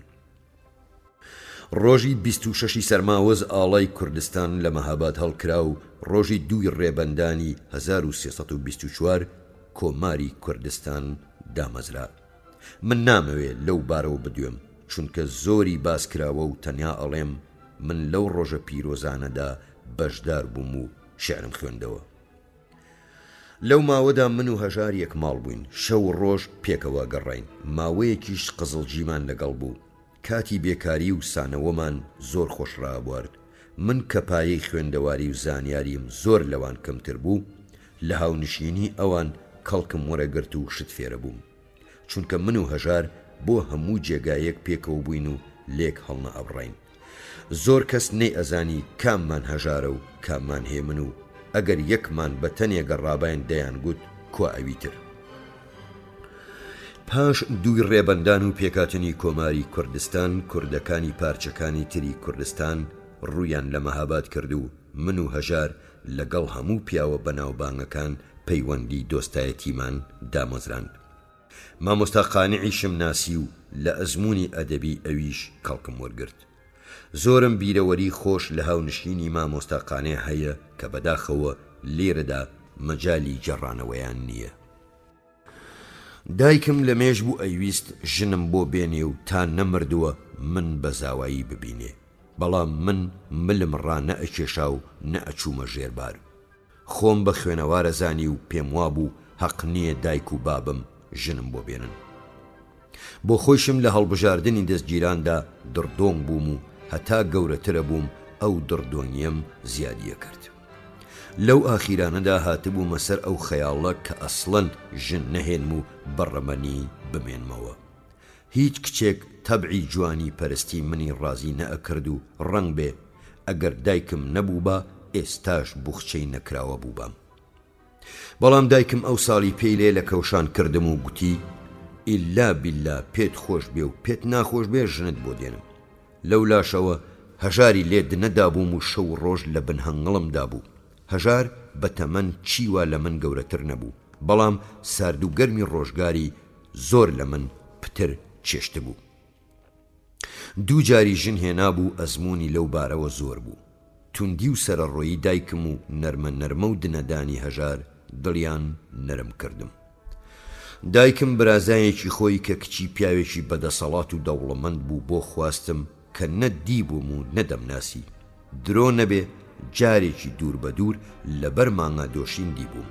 ئەویش ڕوخسارم نەدی بوو، بەڵام ئەمزانی کورتە باڵایە. ئەوەش سیر بوو. من ئەو خۆوێژە نەبووم کە گوتوێتی سەد نەحلەت لە حاڵەتم هەرئی کورتم خۆش دەوێن. من لە ژندا ئەوی لە هەمووشت پتر سەرنجم ڕائکێشێ بە ژن و باڵای ڕێک و پێک و بەرزە. ئەوەشم بە دایکم گوتی ڕۆڵە ئەو قسانە چن، زێڕیش بچووکە. دایکم ژنێکی دنیا دیدە و بە ئەزمون و کارامە و زۆر بەدەسەڵات بوو. خزم و کەسوکار و دۆست و ئاشناشمان زۆر بوون.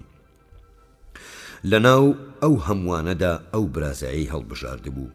دیارە ئەو بە دوای کچی شۆخ و شەنگ و جوان و چەلەنگدا نەگەڕا بوو. ئەوەی ویست بووکێکی ئاکار باش و ڕەفتار چاک و وریا و بە مشور و ماڵداری کاری هەبێ. وەرە مەیگەڕ دەمەوێ ئەو شۆ خەمی دڵ کەم کەم، لوزەوم بەردەسەرێ نامەوێ جورعی کەم کەم.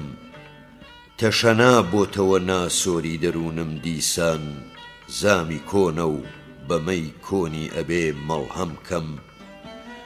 مشت و ماڵی ئەوێ ئاوێنەی ژەنگاوی خەیاڵم، مەست و جێژم کە هەتا گاڵە بەجامی جەم کەم. ئێستا بۆ چاری خەمم گۆشەی مەیخانەیە جێم، من کە ڕۆژێک دەمەویست میلەتەکەم بێخەم کەم. تا نەڕووخاوە بڵا پڕ بێ لە خۆشی و مەستی، تازە پێی ناوێ ئەمن هۆدەی خۆم مەحکەم کەم. شایی هێ من دەست پێکرا. هەژار هەڵبەزی سەرچۆپی کێشا، دەستی دۆی ناسک و نازداری گوشی، چاوی لە کیژۆڵاندا گرت و شەوانەش بەو قسە قۆڕانەی خۆی کۆڕی دیوەخانی وە پێکەنی نەخست. بەڵام هێمن نیگەران بوو، نیگەرانی دوار ڕۆژی خۆی و بیری لەوە کردەوە چۆن لەگەڵ ژنێک کە هەڵبژاردەی دایکێتی و بۆ خۆی نەیدیوە و نایناسێ ئەتوانێ ژیان بەرێتە سەر. نەیدەزانی تۆقی لەعنەتی بۆ دێنن یا فریشتەی ڕەحمەت. ڕۆژی 25 خەزەڵوەری ساڵی 1325 بووچیان بۆ دابەزاندم. دیارە ئەو پەری ناسک و نازدار و شۆخ و شەم و جوان و چەلەنگە نەبوو کە خەیاڵی شاعیرانەی من بە شوێنیا گەڕا و هێشتاش تووشی نەبووە. بەڵام زۆر زوو توانی خۆی لە دڵی مندا جێ بکاتەوە و وا لە خۆی بکە کە لە قوڵایی دڵمەوە خۆشم بێ و ببێ بە یاری هەمیشەیی و خەمڕەوێنی ڕۆژانی تاڵ و تفتی ژیانم.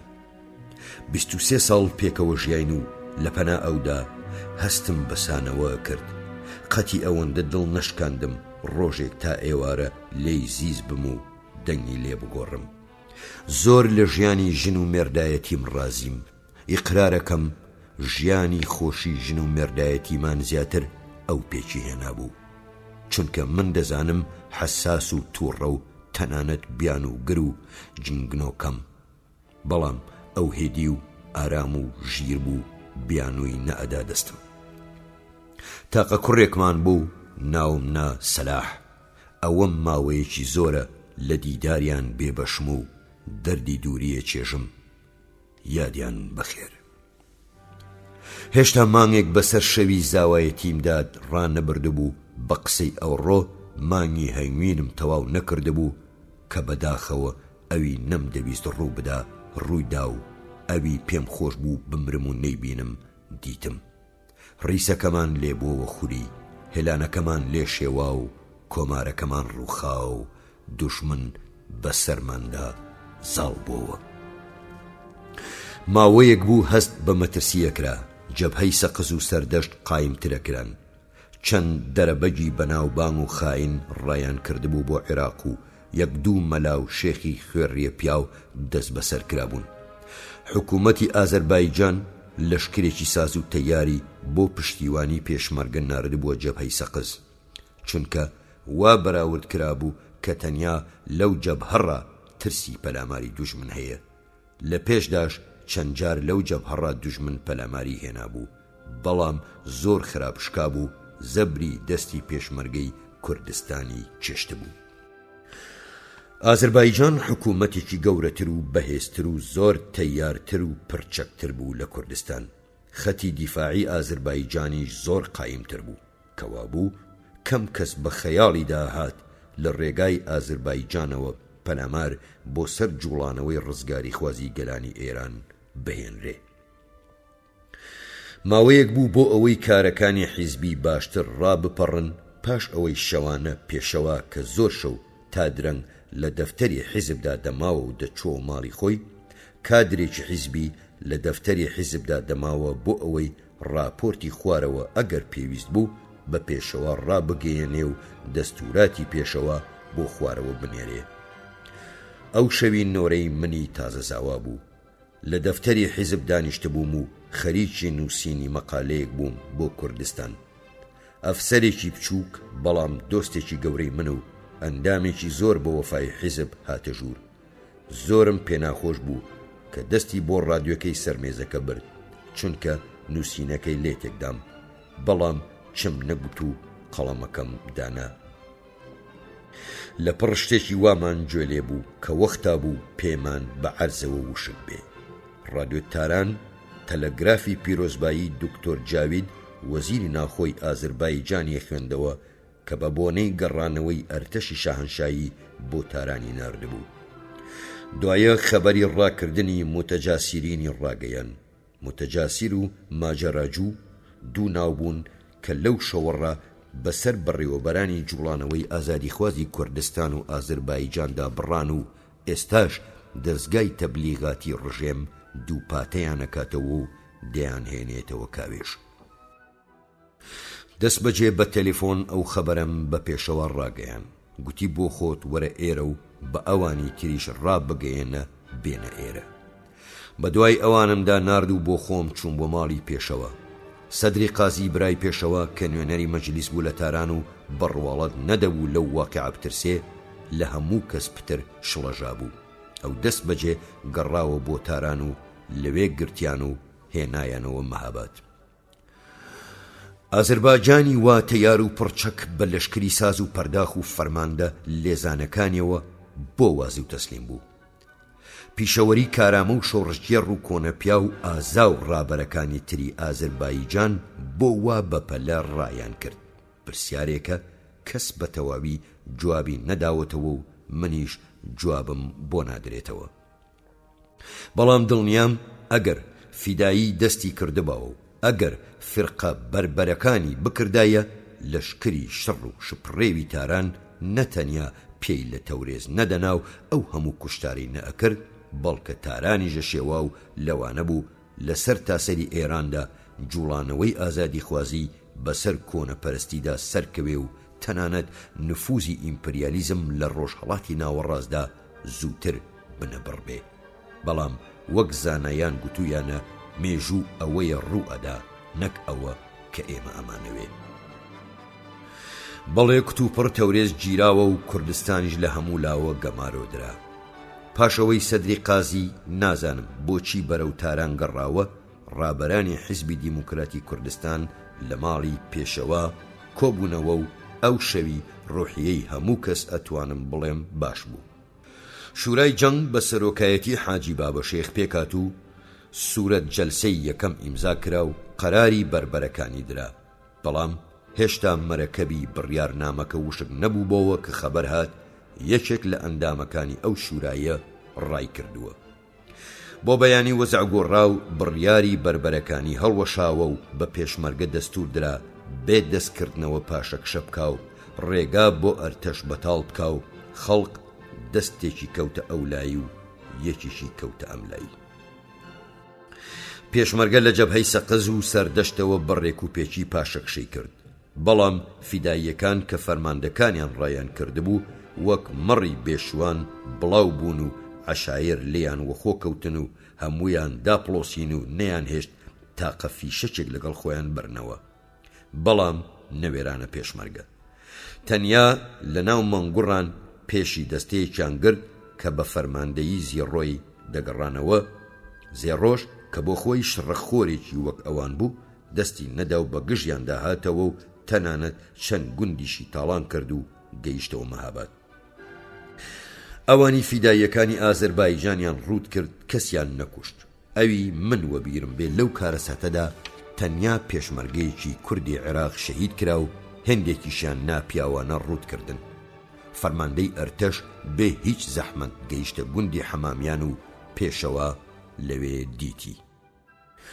لەو ماوەدا من هەمیشەن لەگەڵ پێشەوا بووم، دیارە لەگەڵی نەچوومە حەمامیان، بەڵام لە شاری بەجێم نەهێشت. دەم دیت پەشۆکا بوو، بەڵام نەک لە ترسان بەڵکە لە داخان و لە بەرناهومێدی. من لە مێژ بوو پێشەوام دەناسی و لە ڕۆژی تنگانەدا دیبووم. بە دەست و تفەنگی خۆی پیاوێکی زۆر ئازا بوو. پێش دامەزرانی کۆماری کوردستان چەند جار عەشایر هاتنە سەر مەهاباد و پێشەوا بۆ خۆی لە یەکەم سەنگەردا بۆ دیفاع ئامادە بوو. ئەدی چۆن بوو ئەو جار تەسلیم بوو.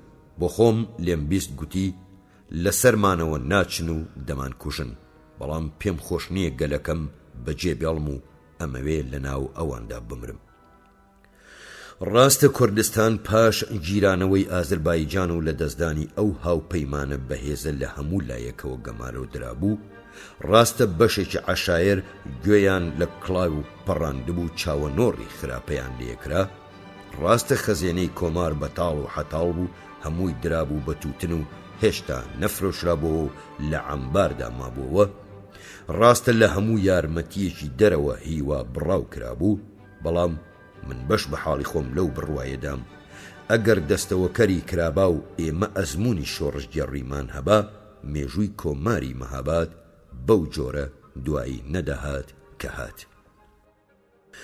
ڕۆژی 26 سەرماوەزی ساڵی 1325 بەرامبەر 1946 ئەرتەشی شڕ و شپڕێوی شاهەنشایی تەواو ساڵە وەختێک پاش هەڵکردنی ئاڵای کوردستان شاری مەهابادی گرتەوە. هێندێک لە بەڕێوەبەران و کادرەکانی حیزب ڕایان کرد و خۆیان شاردەوە و هێندێکیش دانیشتن و چاوە نۆڕی گرتن بوون. من ئەو ڕۆژی لە شار وە دەرکەوتم و چوومە خانەقای شێخی بورهان. لەوێ شێخ محەممەدی خاڵم حەشاری دام و لە بن باڵی خۆی گرتم. لە خانەقا بووم کە خەبەری جیرانی پێشەوا و ڕابەرانی حیزب و کۆمارم بیست. پیاوم وە دووی هەژار خست بیبینمەوە و پێکەوە تەکبیرێک بکەین. ئەویش بۆی دەرچوو بوو، بۆم نەدۆزرایەوە. نەخۆشی کەوتویی لە خانەقا هەبوو، زۆر کەس گرتبووی و چەند کەسیشی کوشتبوو. من جارێکی تر هەر لەو خانەقایە ئەو نەخۆشیم گرتبوو، زۆری لێ ترسام. گوتویانە هەرچی بترسێ ناخەلسێ. هێندەی پێنەچوو گرتم و کەوتم. بەفرێکی یەکجار زۆر و ئەستور کەوتبوو. هیچ دکتۆرێک بەو بەفرە نەگەیشتە خانەقا. 2 مانگی ڕەبەق بۆی لەسەر ڕقی پشتی کەوتم. ئەسپەک لەسەری دام و قسەی هاتەران و پاتەرانمە کرد. هەموو بەندەنم بە نوێنانەوە چوو توێخی هاویشت، بەڵام ئەو جاریش لە دەست ئیزرائیل ڕزگاریم هات.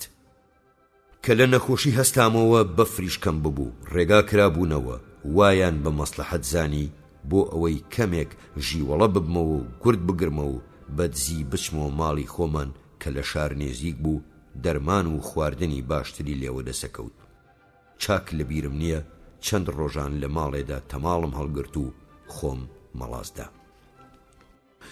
ڕۆژێک لە ژوورێ دانیشتم و کتێب مەخوێندەوە لە پڕ لە ناودێدا بوو بە شین و گابۆڕ. ناردم بزانم چییە. قاسید بە گریان و لە خۆدان هاتەوە گوتی ئەوانەی لە شاری هاتوونەوە ئەڵێن دەوری شار گیراوە و نایەڵن کەس بچێتە ناو شار یا وە دەرکەوێ و دەنگۆیە و دەڵێن پێشەوە شەهید کراوە.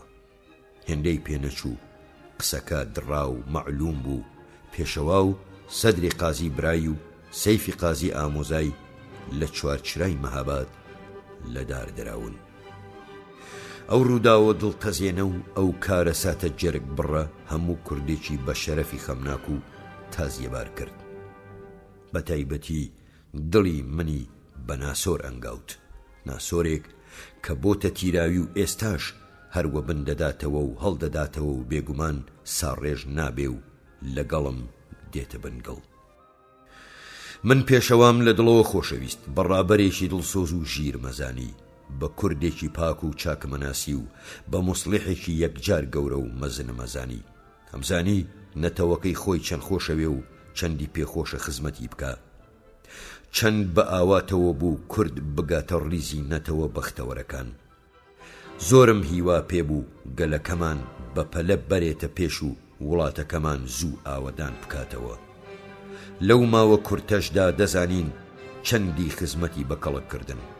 بەڕاستی مەرجی پێشەوە نەک هەر بۆ نەتەوەی کورد، بەڵکە بۆ جوڵانەوەی ئازادی خوازی و دژی ئیمپریەلیستی سەرانسەری ئێران زیانێکی گەورە بوو.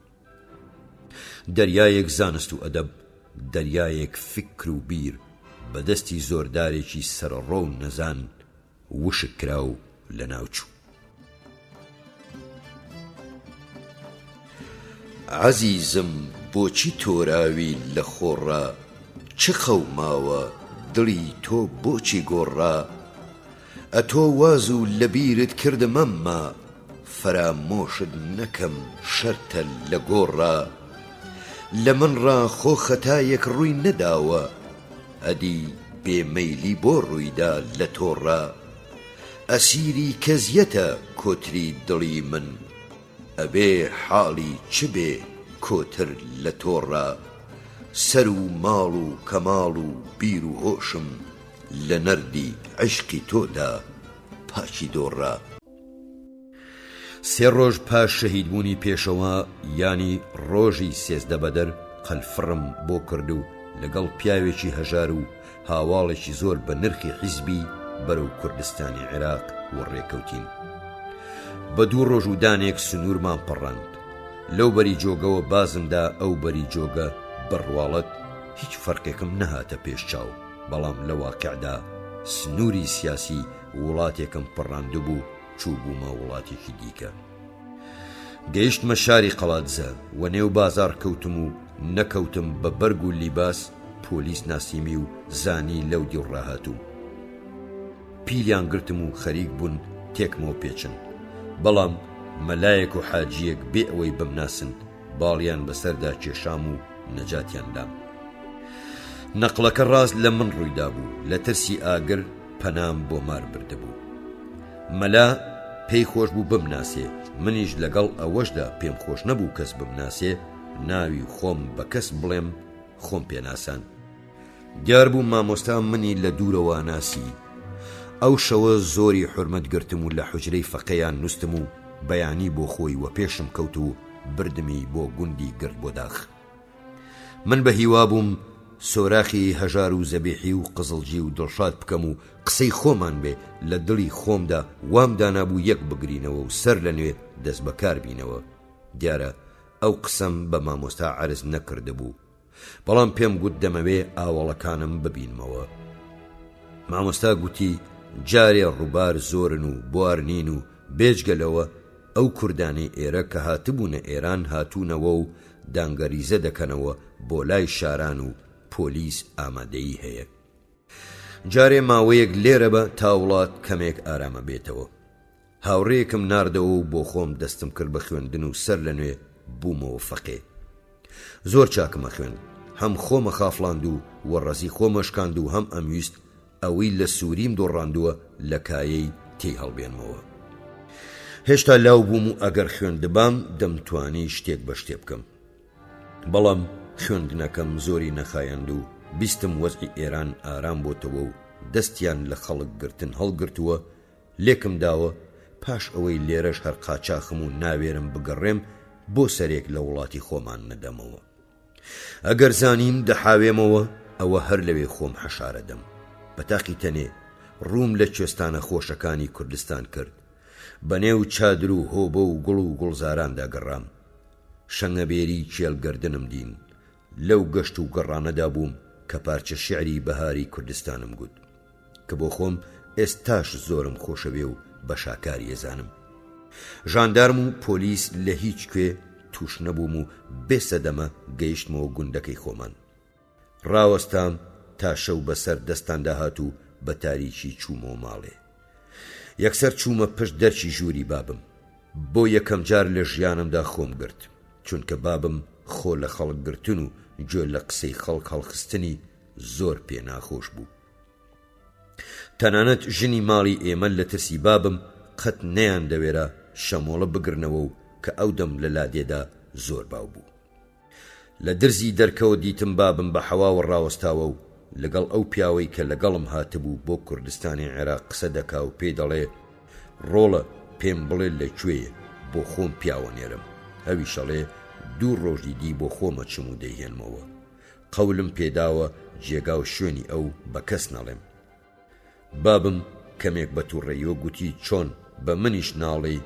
گوتی نەخێر بە تۆش ناڵێم بە دایکیشی ناڵێم.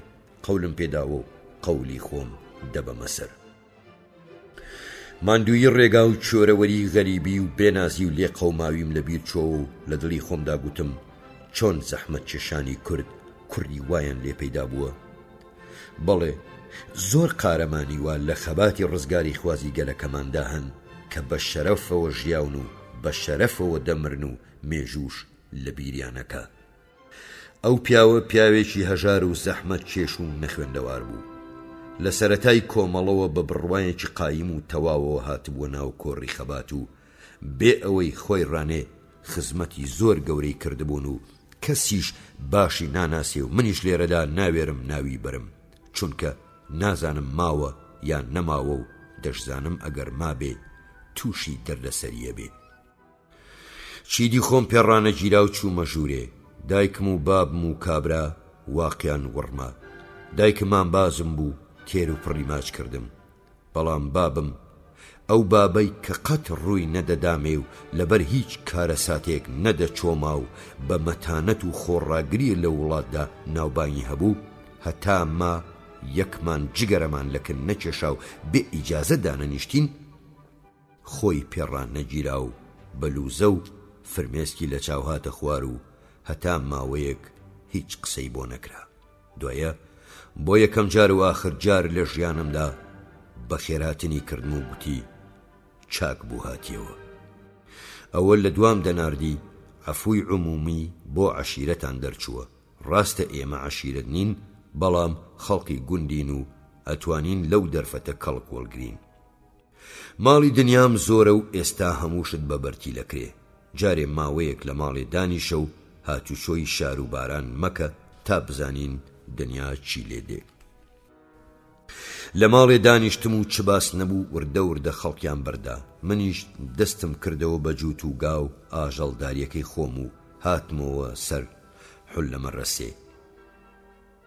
حیزبی تودەی ئێران بە ئاشکرایی خەباتیە کرد و ڕۆژ بە ڕۆژ کۆمەڵانی خەڵکی ئێرانی زیاتر لێکۆوە بوونەوە. لە ڕۆژنامەکانی خۆیدا ئیمپریالیزم و کۆنەپەرستی بە توندیە کوتا و تیۆری زانستی بڵاوە کردەوە. حیزبی دیموکراتی کوردستانیش کەم کەم بوژاوە و کادرە لاوەکانی دەستیان کردەوە بە خەبات. پیاوهەق بڵێ حیزبی تودە لەو سەردەمەدا لە بوژاندنەوەی حیزبدا ڕۆڵێکی باشی یاری کرد. تەنانەت لە پاراستنی ناوی حیزبدا چونکە هێندێک لە لاوە ئازادی خواز و کەم ئەزمونەکان خەریک بوون ناوی حیزب بگۆڕن و بیکەنە کۆمەڵەی کۆمێنستی کوردستان و وەک بیستومە بەڕێوەبەرانی حیزبی تودە مانع بوون. ژمارەیەک نیشتیمان بڵاو بۆ و گەیشتە دەستم و هومێدم پەیدا کرد کە خەباتەکەمان پەرە بگرێتەوە. هەرچەند ڕاپۆرتیان لێدام کە لە نووسینی ئەم گۆڤارەدا دەستم هەیە و بڕێکیان ئەم بەرئەوبەر پێکردم و بەخوای دەستێکیشان بەیاڵ و بژیدا هێنام و پوڵچایەکیان لێ ئەستاندم. بەڵام ئەوە چوو ڕابرد نەمزانی لەکوێ چاپ کرا و هەر بە شێوە نووسین نووسەرەکانم ناسین. ژمارەیەکی ڕێگا دەرچوو پێم گەیشت. یەکێک لە نووسەرەکانم دیت و بەڵێنی هاوکاریم پێدا بەڵام بەداخەوە ئەویش تێدا چوو. لە ڕۆژی 15 ڕێبەندانی ساڵی 1327دا ناسری فەخرارارەیی لە دانیشگای تاران شای وەبەردەمانچاندا تۆسکاڵێکی دەم و لێ و پشت ڕووشان. ئەو تاوانەیان هاویشتە سەر حیزبی توودە و ئیجازەی ڕەسمی کارکردنی ئەو حیزبەیان هەڵوەشاندەوە و ڕابەرەکانیان گرتن و دەرکی ڕۆژنامەکانیان داخستن و لە سەرتاسەری ئێراندا حکوومەتی نیزامی دامەزرا. ئەوەش زەبرێک بوو کە بە نەخشەی ئیمپریالیزم و بە دەستی کۆنەپەرستی وە جوڵانەوەی ڕزگاری خوازی ئێران کەوت. بەڵام زۆری پێنەچوو ڕۆژنامەکانی حیزبی توودە بە نهێنی دەرچوونەوە و ڕابەرانی حیزب توانیان لە زیندان ڕابکەن. سەیرەوە بوو پاش ڕووخانی کۆماری مەهاباد من بۆ یەکەم جار 2 ڕۆژ پێش واقعەی دانیشگا وێرا بووم بە ئاشکرایی بچمە مەهاباد و بە ڕۆژی ڕووناک بگەڕێم کە ئەو ڕووداوە لە تاران قەوما و لە مەهابادیش دەستیان کردەوە بە خەڵک گرتن. ناچار منیش خۆم شاردەوە. لەو خۆشاردنەوەدا شیعرێکی زۆر باشم لە ژێر عینوانی ژوانی ئاغادا گوت کە بەداخەوە خۆم نەمماوە و تکا لەو کەسانە ئەکەم کە هەیانە بیپارێزن و ئەگەر کرا بۆم بنێرن. ساڵی 1327 ساڵێکی یەکجار تووش و شوم بوو. من بە عومری خۆم زستانی وا سەختم لە وڵاتی خۆمان نەدی بوو. 15 ڕۆژی پاییز مابوو بەفرێکی ئەستور و وشکباری.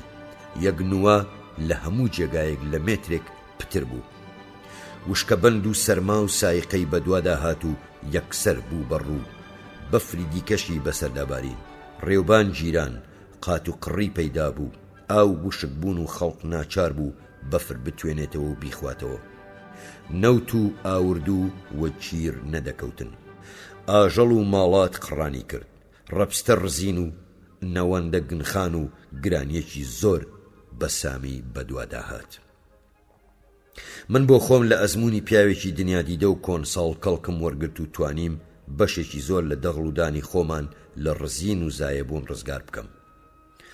بەهار درەنگ بوو، هەوا گەرم ببوو، بەڵام بەفر ئارەقیشی نەدەکرد.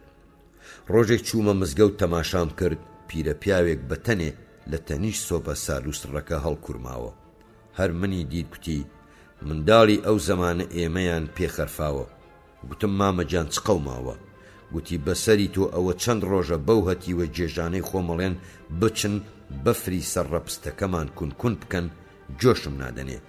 گوتم جا بۆ کونکونی بکەن؟ گوتی بۆ تۆش نازانی؟ گوتم ناوەڵڵا.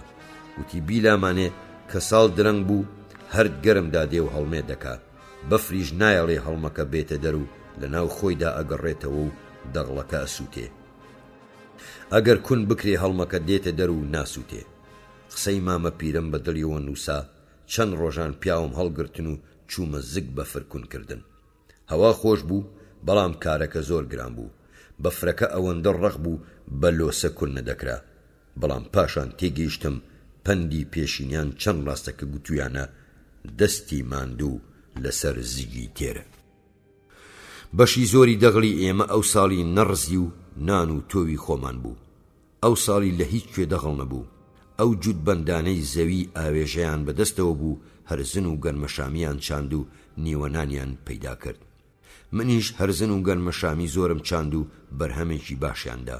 بەڵام لە گوندەکەمان هیچ داهاتمان وەگیر نەکەوت، چونکە بۆ خۆیان هیچیان نەبوو تا بەشی ئێمە بدەن.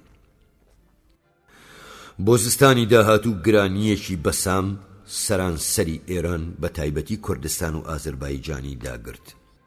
دەغڵی فرۆشتن هەر نەبوو، هەش بە لە کڕین نەدەهات. هیچ شتی تریش دراوی نەدەکرد. 2 مەڕی داشتی پوتە گەنمێکی نەئەکرد.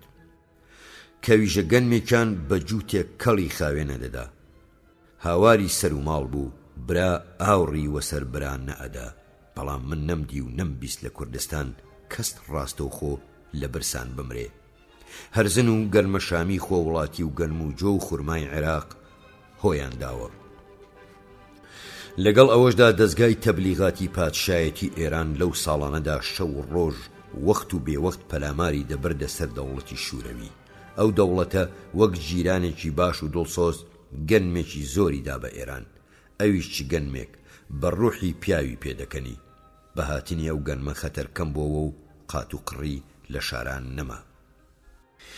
دەوڵەت لە دابەشکردنی ئەو گەنمەدا دێهاتیشی لەبیر نەکردبوو لە ڕووی شناسنامە میقدارێکی گەنم بۆ هەر خێزانێک دانابوو، بەڵام دەبوو ئاغا بە قەرزی سەرخەرمان وەری بگرێ و سەنەد بدە، جا بەسەر خەڵکی گوندەکەدا دابەشی بکە. ئاغاکان گەنمەکەیان بە زیادەوە وەرگرت و وەک پیاوی چاک لە پێش چاوی کاربەدەستانی دەوڵەت بە سووت و سەلەم خۆرەکانی شاریان فرۆشت و دراوەکەیان نەخت و پوخت لە تەنکەی جیرفان قایم کرد. ئەوان ئەنگران، سوودخۆری شار قازانجیان کرد، سمێڵی پیاوی دەوڵەت چەور کرا و ئەوی لەو ناوەدا هیچی پێ نەبرا، هەژار و نەداری لادێ بوو.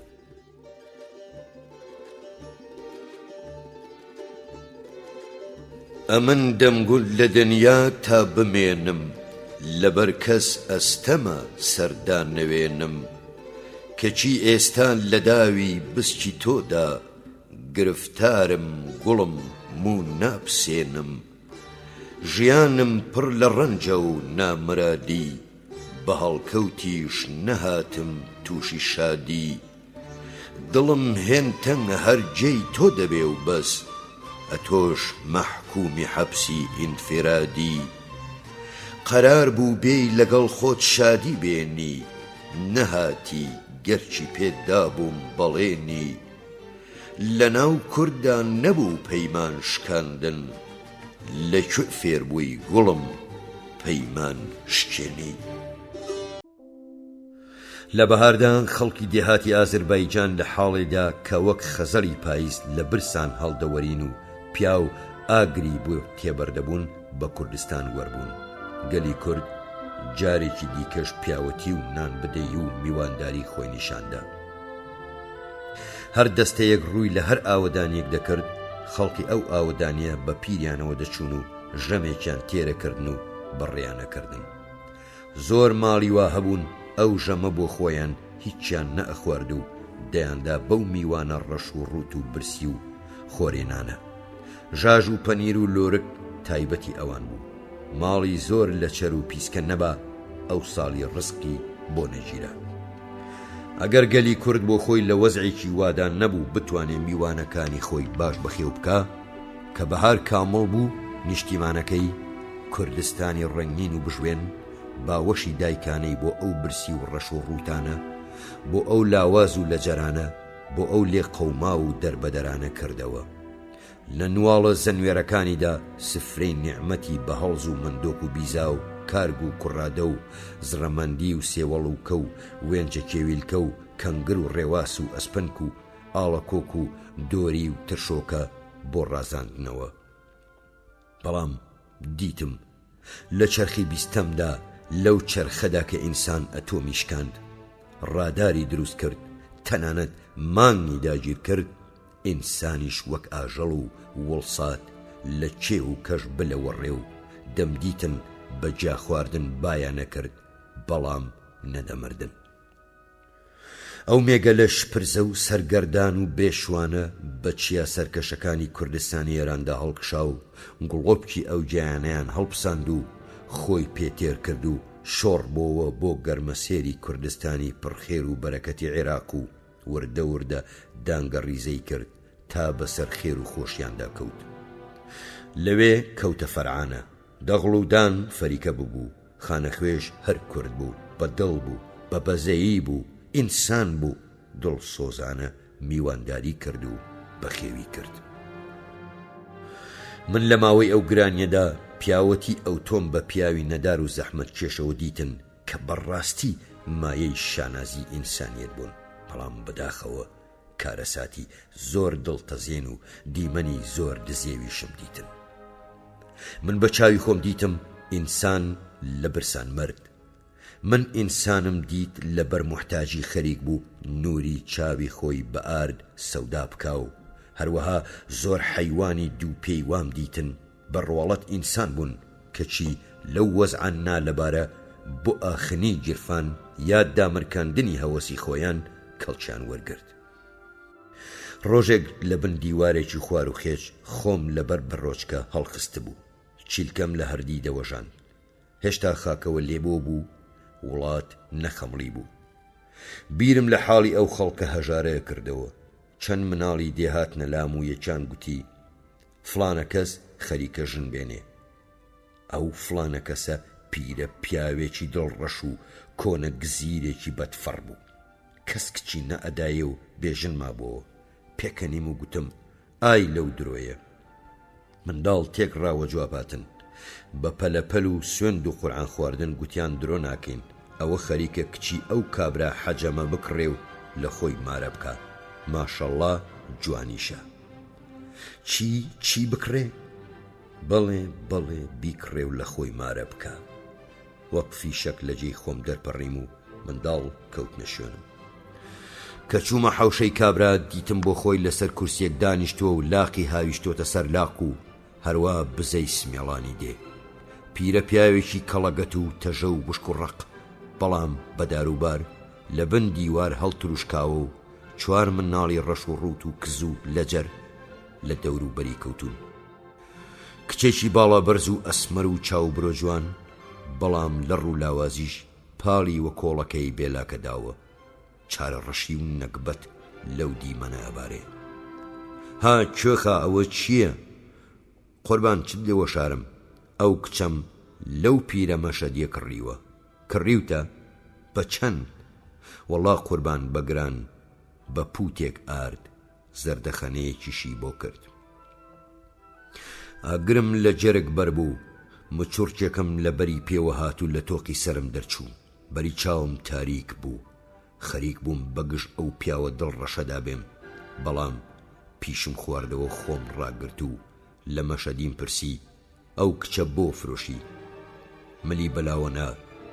هەناسەیەکی ساردی هەڵکێشا، ئاوی لە چاوی گەڕاگوتی دایکی 2 ڕۆژ پێش لە برسان مرد. بۆ خۆشی کە نەفت بووە و هەر بینا سلار بووەوە. دەستی بۆ لای مناڵەکان ڕادەشت و گوتی ئەوانەش برسین، بۆیەی دەفرۆشم تا بۆ خۆی لە برسان نەمرێ و ئەوانەش بژێوی چەند ڕۆژێکیان هەبێ. سەر بەسەر بەزێڕم نەئەدا، ئێستا بە ئاردی ئەفرۆشم. لە کچەکەم پرسی تۆ بەو کارە ڕازی؟ مێرد بەو کابرایەکەی؟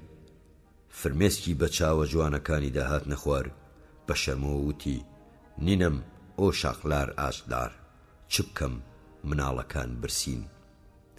گوتم ئەگەر خێرۆمەندێک ئەوەندە ئارد بدا بە باوکت، هێشتا حازری مێرد بەو کابرا پیرە بکەی؟ بە بێزاریەوە گوتی یۆخ وەڵا نەبە خودا. لەو کەین و بەینەدا ژن و مناڵی ئاوەدانی ئاپۆرەیان لە دەوری مندا بوو. لە قسەکانمان نەدەگەیشتن. نەقڵەکەم لەسەر ڕابۆ جێڕانەوە. ژنەکان تێکڕا گوتیان ئەیەڕۆ چ خێر بوو، بۆ کافرستانیە؟ گزیرە پیرەیان تف باران کرد و هەمویان بەغار چوونەوە ماڵی خۆیان. ئینسانیەت گەیشتە ئەو پەڕی. دەوڵەمەند و هەژار کەس بەدەستی بەتاڵ نەگەڕانەوە. هەر یەکە لە قەدەر خۆیان نان، کولێرە، ئاردی گەنم، جۆ، گەنمە شامی، هەرزن، ماش، نۆک، نیسک، تەنانەت برنج و ڕۆن و جلکە کۆنیان لەگەڵ خۆیان هێنابوو. زیگی مناڵەکانیان تێر کرد و توورەکەی مەشەدیان ئاخنی. ئەو وەختە من لە خۆشیان گریام کە دیم مناڵە قۆشمەکانی دێ کە لەسەر 2 شایی میشێن و جگێن و شێر و خەت سەری یەکتریانشکان بە پەلەپەل و هەلەهەل زارکی کیسە پەڕۆکانیان نەکردەوە و هەرچی قەرەپولی هەیان بوو لە مستی پیرە مەشەدیان کرد و بۆ خۆیان مافەنگی دەمانەوە. هەستی ئینسانی ئەو کیژە کوردانە ئاواتی شەیتانی ئەو دێوەزمە بلەوەزەی کرد بەڵقی سەر ئاو کە قرمی لەو کچۆڵە بێدەرەتانە خۆش کرده بوو. باربووی ئەو ئینسانە ساکار و پاکانە چەند ئەوەندەی ئەو نرخە بوو کە ئەو گورگە پیرە ئەیویست ئەو بەرخۆ لە بێ ئازارەی پێ بکڕێ. چەند دڵخۆش بووم کە بە هەمووان نەمان هێشت لە گوندە خونچیلانەکەماندا ئینسان بە ئارد سەودا بکرێ. تنگانە بەریان کورتە، گرانی دوایی هات، قات و قڕی تەواو بوو، خەڵک کەوتەوە سەرکار و کاسبی، بەڵام زۆر کەس لە برسان مردن، زۆر پیاو لە پیاوەتی کەوتن، زۆر ماڵ لە ماڵ بوون، زۆر کەس لەسەر ساجی عەلی دانیشتن و زۆر ناکەس پێگەیشتن، زۆر گیرفان ئاخندران، زۆر کۆشک قوت بوونەوە و زۆر مافورە ڕاخران و زۆر ماشێن کردران. لە وڵاتێکی بێسەرە و بەرەدا لە ڕژێمێکی کۆنی دەرەبەگایەتیدا هەمیشە بەڵای تەبیعەت سوڵم و زۆر و خراپە و دزی و دەستدرێژی و پیاو خراپانیشی لەگەڵە. ئەو ڕووداوە ناخۆشە زۆری کار کردە سەر هەستی ناسک و شاعیرانی من و هەروەها زۆریشی تەئسیر کردە سەر وەزعی ئابووری و کۆمەڵایەتی و تەنانەت سیاسی کوردەواری. وەزعی خراپی ئابووری و کۆمەڵایەتی و سیاسی وڵات و نەداری و دەستکورتی زۆربەی خەڵک و زۆرداری کاربەدەستانی دەوڵەت و تاوان و خەیانەتی چینی دەسەڵاتدار بوو بەهۆی ڕاپەڕینێکی فکری بێوێنەی زەحمەت کێشانی کوردستان و هەست بە مەسئولیەتکردنی ڕووناک بیرانی شۆڕژگێڕ و لە خۆبردووی نەتەوەکەمان. ئەو ڕاپەڕینەی فکریەی ئەو هەست بە مەسئولیەتکردنە بوون بەهۆی ئەوە کە چینی چەوساوە و توێژی ڕووناکبیری کورد زۆر لە جاران بە بڕواتر و ئامادەتر لە دەوروبەری حیزبی دیموکراتی کوردستان کۆببنەوە. پاش ڕووخانی کۆماری مەهاباد خەت وەک ساڵەکانی 29 و 30 و 31 و 32 هەلومەرجی لەباری عینی و زەینی بۆ خەباتی ڕزگاری خوازانی گەلی کورد لە کوردستانی ئێران هەڵنەکەوتووە. هەرچەند لەو ساڵانەدا حیزبی دیموکراتی کوردستان لەژێر تەئسیری حیزبی توودەی ئێراندا بوو، ئەوەندە بەرەو خەباتی چینایەتی ئەڕۆیشت کە لە خەباتی نەتەوایەتیدا کەمتەرخەمی ئەنواند و ئەوەندە بۆ ڕووخاندنی کۆنەپەرستی و دامەزراندنی دیموکراتی لە ئێراندا تێئەکۆشا کە ئەستاندنی مافەڕەواکانی گەلی کوردی لە پلەی دووەمدانا. بەڵام دیسان بە پشتیوانی چین و توێژە چەوساوەکانی گەلی کورد پەشەستور بوو. من هەرچەند بە پێی توانای خۆم لەو خەباتەدا بەشدار بووم، بەڵام لەبەر نەبوونی چاپەمەنی کوردی نەمتوانی هونەرەکەم وەک پێویستە لە ڕێگای خزمەتی گەلەکەمدا لە کار بێنم.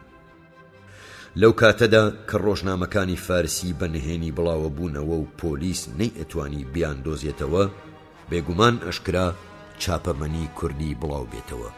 بەڵام بەڕێوەبەرانی ئەو سەردەمی حیزب لەبەر بێ ئەزموونی ئەوەیان بەلاوە گرنگ نەبوو. ئەو دەمیش بڕوام وابوو ئێستاش هەر لەسەر ئەو بڕوایم کە ئەبێ زەحمەت کێشانی کورد بە زمانی خۆیان بدوێن و ئەبێ ڕووناکبیرانی کورد بە زمانی ساکارترین ئینسانی کورد مەسائیلی سیاسی و کۆمەڵایەتی بنووسن و کۆمەڵانی گەلەکەیان ڕێنوێنی بکەن. بەڕاستی هەم لەباری خزمەتکردن بە زمان و ئەدەبی کوردی و هەم لەباری ڕووناکردنەوەی بیر و ڕای سیاسی چینە چەوساوەکانی کوردستان هەلێکی گەورەمان لەدەستدا. حیزب و ڕێکخراوە سیاسیەکانی ئێران بە تایبەتی حیزبی توودەی ئێران و جەبهەی میلی و پیاوە ئازادی خوازە سربەخۆیەکان خەباتێکی ڕێک و پێچیان دەست پێ کردبوو. ڕۆژنامەکان حەقایقیان ڕوونەکردەوە و تاوانەکانی ڕێژیم و گەندەڵ فێڵی ئیمپریالیزمیان ئاشکرا کرد. کۆنەپەرستی لە مێژینەی ئێران ڕۆژ بە ڕۆژ پاشەکشەیە کرد و سەنگەرەکانی لێ ئەستێنران. دەوڵەتەکانی دەستکردی ئیمپریالیزم و نوێنەری کۆنەپەرستی خۆیان نەئەگرت و یەک بە دووی یەکدا ئەڕووخان. ڕزمارە ئەفسەری بەهێز و بەدەسەڵاتی ئارتەشی ئێران وەک ئاخرین تیری تەرکەشی کۆنەپەرستی هاتە سەرکار. بەڵام بێگومان ئەگەر نەشکوژرا بە نەیەتوانی بەری لافاوی بە تەوژمی خەباتی ئازادی خوازان بگرێ و خازانجی شیرکەتی نەوت بپارێزێ و دەسەڵاتی دەرباری کۆنەپەرست و سەر بە ئیمپریالیزم بێنێتەوە سەردەقی جاران و ئەویش هەر تێدا چوو مێژوش ڕێگای خۆی هەرە بڕی. خەباتی شێلگیر و بێوچانی گەلانی ئێران نیشتیمان پەروەری بەناوبانگ دکتۆر موسەدیقی هێنا سەرکار. ئەو پیاوە بە جەرگ و نەبەزە خەباتی گەلانی ئێرانی ژیرانە ڕابەری کرد و توند بە گشت ئیمپریالیزمدا چوو. سەنگەرەکانی یەک یەک پێبەتاڵ کرد تا بە جارێکی پشتی شکاند و نەوتی ئێرانی ملی کرد و دەسەڵاتی شومی شرکەتی نەوتی ئینگلیزی لەناو برد کە لە مێش ساڵ بوو وەک دەوڵەتێکی گچکە و بەهێز لە ناو دەوڵەتی بەهێزی ئێراندا ڕەگی داکوتا بوو. بە بڕوای شەخسی من ئەو پیاوە مەزنە هەڵەیەکی مێژوویی کرد. ئەویش ئەوە بوو ئەوەندەی بەگشت دوژمنی دەرەوەدا چوو بە گشت دوژمنی ناوخۆدا نەچوو. ئەو کەسەی لە ڕۆژی 30 پوشپڕی ساڵی 1330دا ئەو فیداکاری و جانبازی و پیشتیوانیەی لە گەلانی ئێران دیبوو نەدەبوو بەسەر کۆنەپەرستیەوە بچێ و دەبوو ڕەگ و ڕیشەی دەربهێنێ. کۆنەپەرستی لە هەموو شوێنێکی جیهاندا بۆ پاراستنی دەسەڵاتی خۆی دەست لە هیچ تاوانێک ناگەڕێتەوە. بۆیە ئەبێ ئازادی خوازانیش لە دەرفەتی ئەو تۆدا دەستی لێ نەپارێزن. دەیتوانی هەر لە ڕۆژەکانی پاش 30 پوشپەڕی ساڵی 1331دا شوێنەواری کۆنەپەرستی لە ئێراندا نەهێڵێ و ئەوەندەی بێهێز بکە کە نەتوانێت ڕاست بێتەوە و سەر لە نوێ وەک داردەستی ئیمپەریالیزم بێتەوە سەرکار.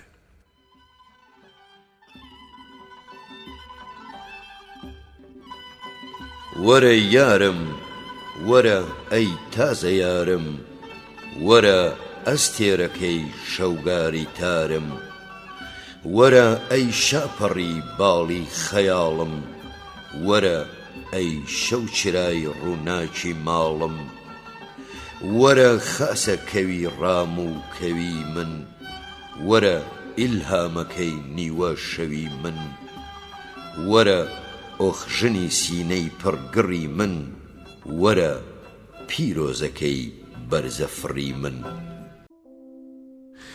بە درێژایی حکوومەتی دکتۆر مصدق کۆنەپەرستی لە ئێراندا بەرەو کەمهێزیە چوو. لە هێندێک جێگادا تەواو بێدەسەڵات ببوو، بەڵام بەداخەوە لە کوردستاندا هەرچەند هێز و گوڕی جارانی نەبوو هێشتا بە تەواوی لێ نەکەوت بوو. ئەرتەش بە پشتیوانی دەرەبەگەکانی خۆ وڵاتی زۆر جار بەرەنگاری خەباتی گەلی کوردە بوو زەبری لێ ئەوەشاند. جوتیارەکانی کوردستانی ئێران لە ساڵی 1332دا لە دژی زوڵم و زۆر و چەوساندنەوەی دەرەبەگەکان ڕاپەڕین و بۆ یەکەم جار لە مێژووی کوردستانی ئێراندا ناتەبایی چینایەتی گەیشتە ڕادەی تەقینەوە و چینی چەوساوەی وڵاتەکەمان بۆ ماوەیەکی کورت لە بەشێکی کوردستاندا توانی بەسەر چینی دەسەڵاتداردا زاڵ بێ. جوتیارەکان هەر بەهێزی خۆیان توانیان لە بەری فەیزوڵڵا بەگیان و چۆمی بۆکان و چۆمی مەجیدخان و شامات و بەشێکی مەحاڵ بخوێن ڕێژی و ئازاردان و خراپە لەگەڵکردن ئاغاکان لە گوندان دەربکەن و بە خاو و خێزانەوە لە شاری بۆکانیان پەستێون و لەوێشدا گەمارۆیان بدەن و بەپەلە خەریکی چەکداربوون بن. بێگومان ئەگەر لەو سەردەمەدا ڕابەرەیەتی حیزبی دیموکراتی کوردستان دروشمی خەباتی چەکدارانەی هەڵبگرتبایە و ئەزمموی شۆڕژگەڕانەی هەبایە جڵەوی ئەو ڕاپەڕینەی بەدەستەوە گرتبایە و چین و توێژەکانی دیکەی بۆ یارمەتی و پشتیوانی جوتیاران هاندابایە ئەو ڕاپەڕینە زۆر زوو ئەبوو بە ناوەندی شۆڕشێکی ڕەسەن و بەرین، شۆڕشێکی سەرانسەری کوردستان و لەوانە بوو زۆر زوو بتوانێ مافەڕاواکانی گەلی کورد لە چوارچێوەی ئێرانێکی دیموکراتدا بچەسپێنێ و جوتیارانی کوردستان ڕزگار بکە. داخی گرانم ئەو هەلە لەبارە و ئەو دەرفەتە باشە کەڵکی لێوەرنەگیرە. بێ ئەزمموی خۆمان پتر لە هەموو هۆیەک شۆڕشی کوردستانی ئێرانی وەدواخست. چین و توێژەکانی دیکەی کوردستان یارمەتی ڕاپەڕێنی جوتیارانی کوردستانیان نەدا و دەستیان لەسەر دەست دانە. سەرتیب موزەفەری فەرماندەی تیپی مەهاباد بە سوپا و لەشکر و تانک و تۆپەوە بە هاواری دەرەبەگەکانەوە چوو ڕاپەڕێنی جوتیاران و وەرزێرانی زۆر بێڕەحمانە و بەتوندی سەرکوت کرد. دەرەبەگەکانی فەیزوڵڵا بەگی و دیبوکری بە پشتیوانی ئەرتەش و یارمەتی قوڵە ئاغاکانی مەحاڵ و شاروێران لە وەرزێران وەخۆکەوتن، لێیاندان، دەریان کردن، تاڵانیان کردن و کوشتیانن و لاشەی دەیان وەرزێری شۆڕژگەڕ تێکۆشەر بە چۆمی بۆکاندادرا. حکوومەتی نیشتیمانی مصدق نەیتوانی پێشی ئەو تاوانەت و جینایەتە ئاشکرایی بگرێ. حیزبی تودەی ئێران بەو هەموو هێزەی کە ئەو سەردەمی هەیبوو نەیتوانی ئەو ڕاپەڕینە بپارێزی و بچووکترین یارمەتی پێ بگەیەنێ. جارێکی تر بە چاوی خۆم تێشکانی ڕەسەنترین ڕاپەڕینی گەلەکەم دی. ئەگەر گوتم ڕەسەنترین ڕاپەڕین پێم وایە بە هەڵەن نەچووم، چونکە ئەو ڕاپەڕینە لە ناو زەحمەت کێشترین چینەکانی خەڵکی کوردەواری و لە خۆوە هەڵقۆڵی بوو. یەک دوو کەس نەبێ نوێنەری هیچ چین و توێژێکی کوردستان تەنانەت وردە بۆرژوازیشیان لەگەڵ نەبوو. ڕاستە بەشی زۆری ئەو وەرزێرانە ئەندامی بە وەفای حیزبی دیموکراتی کوردستان و دۆستی بە ئیمانی حیزبی توودەی ئێران بوون، بەڵام بەداخەوە ڕابەرایەتی حیزبی دیموکراتی کوردستان درەنگ جوڵایەوە و نەیتوانی ئەو ڕاپەڕینە ڕەسەنە بەچاچی بڕێوە بەرێ. بێگومان ئەگەر ئەو ڕاپەڕینە باش ڕابەڕی کرابە لەو کاتەدا کۆنەپەرستی لەو پەڕی بێهێزیدا بوو، زۆر زووی توانی هەموو کوردستان بتەنێتەوە و ببێتە سەرەتای شۆڕشێک کە پێم وایە درێژخایەن نەدەبوو. لە ساڵی 1332دا خەباتی گەلانی ئێران بەڕابەرایەتی موسەدیق سەرنجی دنیای بۆ لای خۆی ڕاکێشا و موسەدیق بە یەکەم شەخسی ساڵ ناسرا. خەباتی حیزبی دیموکراتیش بارێکی لەبارتری بەخۆیەوە گرت و تا ڕادەیەکی زۆر پێشی چەپڕەوی مناڵانە کە ڕاست و ڕاست بە قازانجی کۆنەپەرستی تەواو ئەبوو گیرە. منیش پاش چەند ساڵ تووشی لاوێکی ڕووناکبیر و تێکۆشەری کورد هاتم کە چونکە ئازادی خوازێکی شێلگیر بوو بڕوای بە چارەسەرکردنی مەسەلەی نەتەوایەتی هەبوو لە زمانی یەکە گەیشتیم. من لە مێژ بوو هاوارەمە کرد با بەڕاستە ڕۆژنامەکانی سەر بە حیزبی توودە ڕۆژنامەی چاک و بەکەڵکن، بەڕاستیش وابوون، بەڵام دەردی ئێمە دەرمان ناکەن. بەشی زۆری گەلەکەمان فارسی نازانێ و لە مەبەستی ڕۆژنامەکان ناگا، لەسەر مەسایل ڕوون نابێتەوە، بەڵام بەداخەوە زۆرم جۆ نەئەدرایە و تەنانەت چەپڕەوی وامان هەبوون کە لە عینی نەخوێندەواری و نەزانیدا گاڵتەیان بەو جۆرە بیر و بڕوایە ئەکرد و بردیان لە ئەژنۆی خۆیانەدا. ئەو لاوە لە قسەم گەیشت، دەسەڵاتیشی زۆر بوو. بڕیارماندا ڕۆژنامەی کوردستان، ڕۆژنامەی حیزبی دیموکراتی کوردستان، یادگار و خۆشەویستی پێشەوای نەمرمان سەر لە نوێ چاپ بکەینەوە و بە زمانی ساکاری کوردی لەگەڵ زەحمەت چێشانی گەلەکەمان بدوێن و لەسەر مەسایل ڕوونیان بکەینەوە. خەریک بوو ئاواتی لە مێژینەی من بێتە دی کە بەداخەوە کودیتای شوم و ڕەشی 28 گەلاوێژ بۆ ماوەیەکی دوور و درێژ لێکی گوێ کردینەوە و وەک بابردەڵە هەر یەکەی بۆ لایەک هەڵداشتین. ئەو لاوە تێکۆشەرە پاش چەند ساڵ ئاواتی منی هێنادی و توانی ڕۆژنامەی کوردستان چاپ و بڵاو بکاتەوە. 4 ژمارەی ئەو ڕۆژنامەم پێگەیشت، بەڵام ژمارەی 5 هەرگیز نەگەیشتە دەستم، چونکە ئەو کەسەی ڕۆژنامەکەی بڵاوە کردەوە بە خۆی و ڕۆژنامەکەیەوە گیرا و هەموو ژمارەکانی لەناوچوون. من ئەگەرچی زۆرم پێخۆش بوو لەگەڵ ئەو ڕۆژنامە هاوکاری بکەم و شتی بۆ بنووسم، هەلو مەرجێکی نەهێنی ئەو تۆ لە گۆڕێدا بوو کە پێڕانەگەیشتم هیچی بۆ بنووسم. زۆر شت لەسەر کودیتای ڕەش و شومی 28 گەلاوێژ نووسراوە و گوتراوە و دووپاتەکردنەوەیان لێرەدا بێجێیە، بەڵام چونکە ئەو کودیتایە تەسیری ڕاستەوخۆی لەسەر ژیانی من هەبووە و منیش یەکێکم لەو کەسانەی وەبەر پەلامار هاتم و زۆرم ڕەنج و کوێرەوەری و ئازار دیت و گەلێکم زیانی ماڵی پێگەیشت و دەرد و سزام چێشت، ویستم هەروە بەسەریدا تێنەپەڕم. لە ڕیفراندۆمی موسەدیقدا هێزی کۆنەپەرستی و هێزی ئازادی خوازی زۆر باش ڕادەی دەسەڵاتیان دەرکەوت، بە تایبەتی لە کوردستاندا. بۆ نمونە لە شاری مەهاباد کە دەنگدان ئازاد بوو، وەک گوتم هێشتا کۆنەپەرستی و ئەرتەش کەم تا کورتێک جوڵەیان مابوو، تەنیا 2 کەس بە قازانجی دەربار دەنگیاندا. ئەویش وەک شاهیدێکی زیندوو ئاگام لێ هەیە، لاوێکی زۆر پاک و چاک لە داخی چەپڕەوی ئەندامێکی بێکەڵکی حیزب دەنگنیدا و پتر لە 5000 دەنگ بە قازانجی موسەدیق درا. بەوەڕا دیارە خەباتی دژی ئیمپریالیستی چەندە پەرەی گرتە بوو. خەڵق لە مێژ بوو، خەریک بوو جەژنی دامەزراندنی حیزبی دیموکراتی کوردستان بگرێ، کەچی خواوەڕاستان لە ڕۆژی 25 گەلاوێژی ساڵی 1332دا جێژنەکەیان بوو بە 2 جێژن. لەو ڕۆژەدا بوو کەشا لەبەر تەوژمی شەپۆلی تووڕێی خەڵک خۆی نەگرت و ڕای کرد و بەرەو بەغدا هەڵات. لەوێژ نەگیرساوە و هەیدێ بۆ ئیتالیا. بەڕاستی ڕۆژێکی خۆش بوو. دوکان و بازار داخران و خەڵک ڕژانە ناو کوچە و خەیابان. بوو بە هوراکێشان و چەپڵە ڕێزان و سەما و هەڵپەڕین. ژن و پیا و گەورە و بچووک لەو زەماوەندەدا بەشدار بوون. کۆبوونەوەیەکی گەورەی حیزبی لە مەیدانی شار کرا. منیش پاش ڕووخانی کۆماری کوردستان بۆ یەکەم جار شێعرم بۆ خەڵک خوێندەوە. دیارە شێعرەکانم بەپەلە دروست کردبوو لە باری هونەریەوە زۆر باش نەبوون.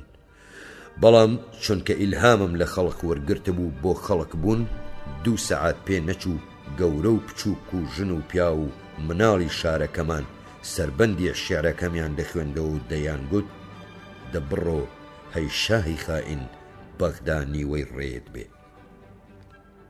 3 ڕۆژان دەنگی دەهۆڵ و زوورنا و تریقەی پێکەنین و ڕمبەی هەڵپەڕین لە مەهاباد نەبڕایەوە.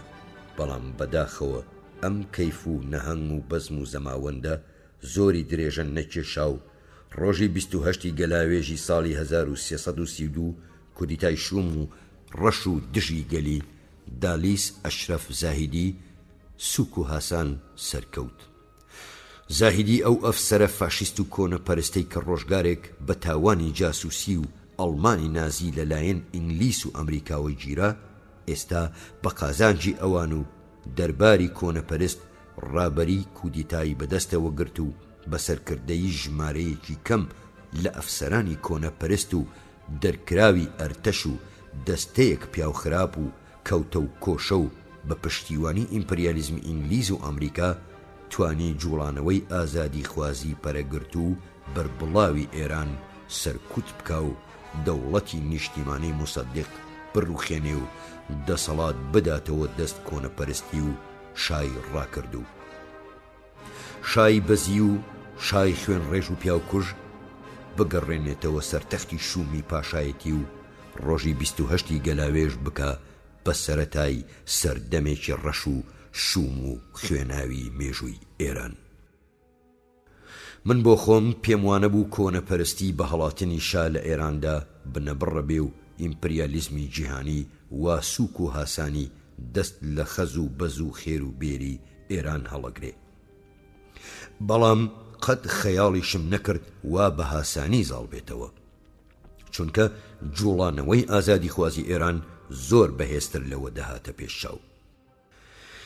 من نامەوێت بچمە قوڵایی مەسەلەکەوە، بەڵام ئەوەندە ئەڵێم ئەگەر ڕابەرانی جوڵانەوەی ئازادی خوازی لە تاران و دەست دەهاتن و بەرەنگاری کۆدەتاچیەکان دەبوون، هەرگیز کۆنەپەرستی نەیەتوانی بەسەر جوڵانەوەی ئازادی خوازیدا زاڵ بێ و شا بگەڕێتەوە ئێران و وڵاتەکەمان بکاتە گۆمی خوێن و ئەو هەموو ئینسانە بە شەرەفە بکوژێ و ئەو هەموو خوێنە پاکانە بڕێژێ و ئەو هەموو خەیانەتە بەگەلانی ئێران بکە. پاشنیوەڕۆی ڕۆژی 28 گەلاوێژ زۆر بە زەحمەت توانیم خۆم دەرباز بکەم و لە مەهاباد و دەرکەوم و ملی چیا بگرم. ماوەیەکی زۆر بە کێوانەوە بووم. شەوانە خۆم لە گوندێک دەکوتا و نان و ئاوێک مەخوارد و بە ڕۆژ وە چیا کەوتم. پۆلیس زۆر بە توندی لێمەگەڕا و هەڕەشەی کوشتنی لێ کردم، بەڵام شوێنی بۆ هەڵنەدەگیرام. ئەوەش لە سایی یارمەتیدانی خەڵق بوو. هەموو کەس ڕایەگرتم، نانیە دامێ، دەیشاردمەوە. تەنانەت ئەوانەی زۆر بە شاپەرست مەشهور بوون بەڕاستی چاکەیان لەگەڵ کردم و زۆریان مەمنونم. بەڵام بۆیە ناویان نابەم بۆ خۆیان ڕەنگ بێ پێیان باش نەبێ. پۆلیس کە دەستی وە من ڕانەگەیشت کەوتە ئازاردانی بابم. ئەوە منی زۆر ناڕەحەت کرد. بابێکی پیر و محتەرەم کە ماڵی پەناگای لێ قەوماوان بوو، ئێستا لەسەر من سوکایەتی پێکرا. ئێستاش کە ئەوەم بیردێتەوە ناڕەحەت دەبم. بەوە شەوە ڕانەوەستان و گێشەی گوندەکەیان تێکڕا سووتاندین. وڵاتی ئێمە زۆر کوێستانە. ساڵی وا هەیە 5 مانگ بەفر عەرز بەرنادا و حەیوان و ئاژەڵ لەسەر ئاخور و دانگەیە. لەبەر ئەوە خەڵق ناچارە جیا و وێنجە و کۆدە و گزرە و تفاقێکی زۆر داخە.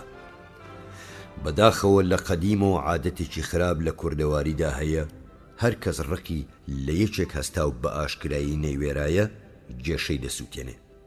پیاوەکانی پۆلیس بە دزی گیشەی گوندەکەی ئێمەیان کە بەسەر یەکەوە دانرابوون ئاگر تێبەردا. بێگومان زەرەری ئەو سووتمانە لە 100,000 تمەن زیاتر بوو.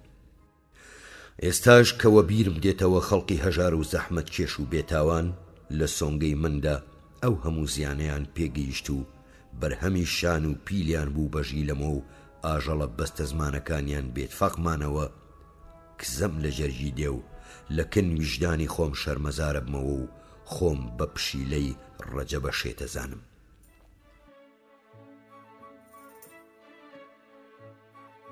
بولبولی باڵشکاوی وەختی گوڵم هەر شەپۆلانەدا دڵی لە کوڵم، کوردی بەندی بەیانی نەورۆزم، گڕی گرتووی دەرونی پرسۆزم، موغی بێئاگری شەوی یەڵدام، چاوەڕێی چارە نووسی ناپەیدام، کەوی بێدەنگی نەوبەهارانم، گوڵی بێڕەنگی چاو لە بارانم، کونجی جێژوانی چۆڵ و خامۆشم، سێبەری نازەنینی ڕەشپۆشم، دەستی بەربووی کچی گەڕی شاییم، هەستی خنکاوی لاوی سەوداییم، کێلی گۆڕی شەهیدی گومناوم، تاکەداری کوڕوزی بێئاوم.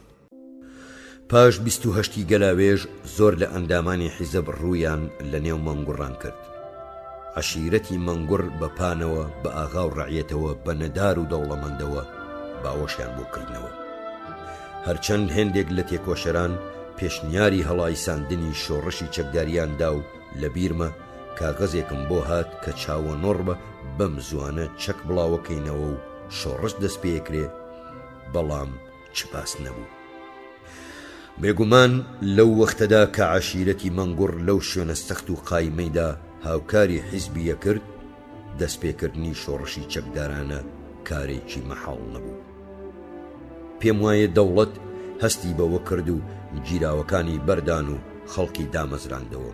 منیش پاش 4 مانگ دەربەدەری توانیم بچمەوە ماڵی خۆم و دامەزرێمەوە.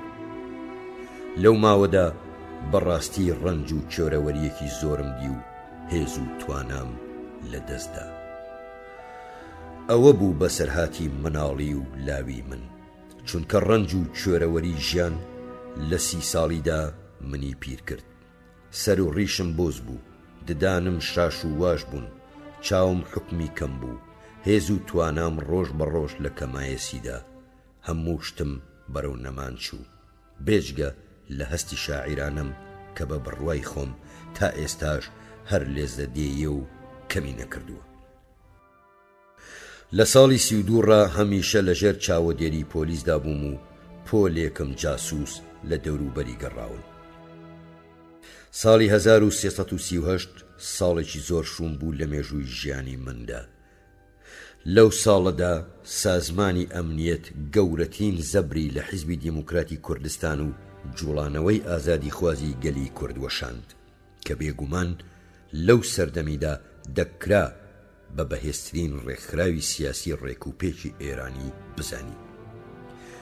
منیش لەو سەردەمەدا تووشی نەخۆشیێکی ڕۆحی هاتم، ناهومێدیەکی ڕەش ئاسۆی ژیان و بیرکردنەوەی داگرتم. ئەو ناهومێدیە زۆر جار تا حاڵی خۆکوشتن پاڵی پێوەنام. نامەوێ ئەو تاوانە باوێشمە سەرەستۆی کەس، بەڵام ئەوەندە ئەڵێم ناتەبایی و ناکۆکی ناوخێزان و بنەماڵی خۆمان زۆری کار کردە سەر من. هەڵەی وام کردن کە نەدەبوو بە هیچ نرخێک بیان کەم و بەسەر پەلی وادا کەوتم کە دەبوو خۆیان لێ بپارێزم. 2 ساڵی زۆر تاڵ و تفت و پڕڕەنج و چۆرەوەریم ڕابوارد و 1000 جار مەرگم بە ئاوات خواست. بەڵام لەپڕ ئەو مژ و هەورە ڕەوی و گزینی هیوا سەر لە نوێ لە ئاسۆی ژیانمدا ئەنگوت. لاوێکی ڕووناکبیر و کوردێکی پاک و بەشەرەف کە بەداخەوە ناکرێ ناوی برم خۆی و ڕەفیقانی ئەو لەو ماوەدا زۆر لە هانام هاتن و زۆرم لەگەڵ ماندوو بوون. لە ساڵی 1340دا سەر لە نوێ تێهەڵچوومەوە و هاوکاری ئازادی خوازانم دەست پێ کردەوە.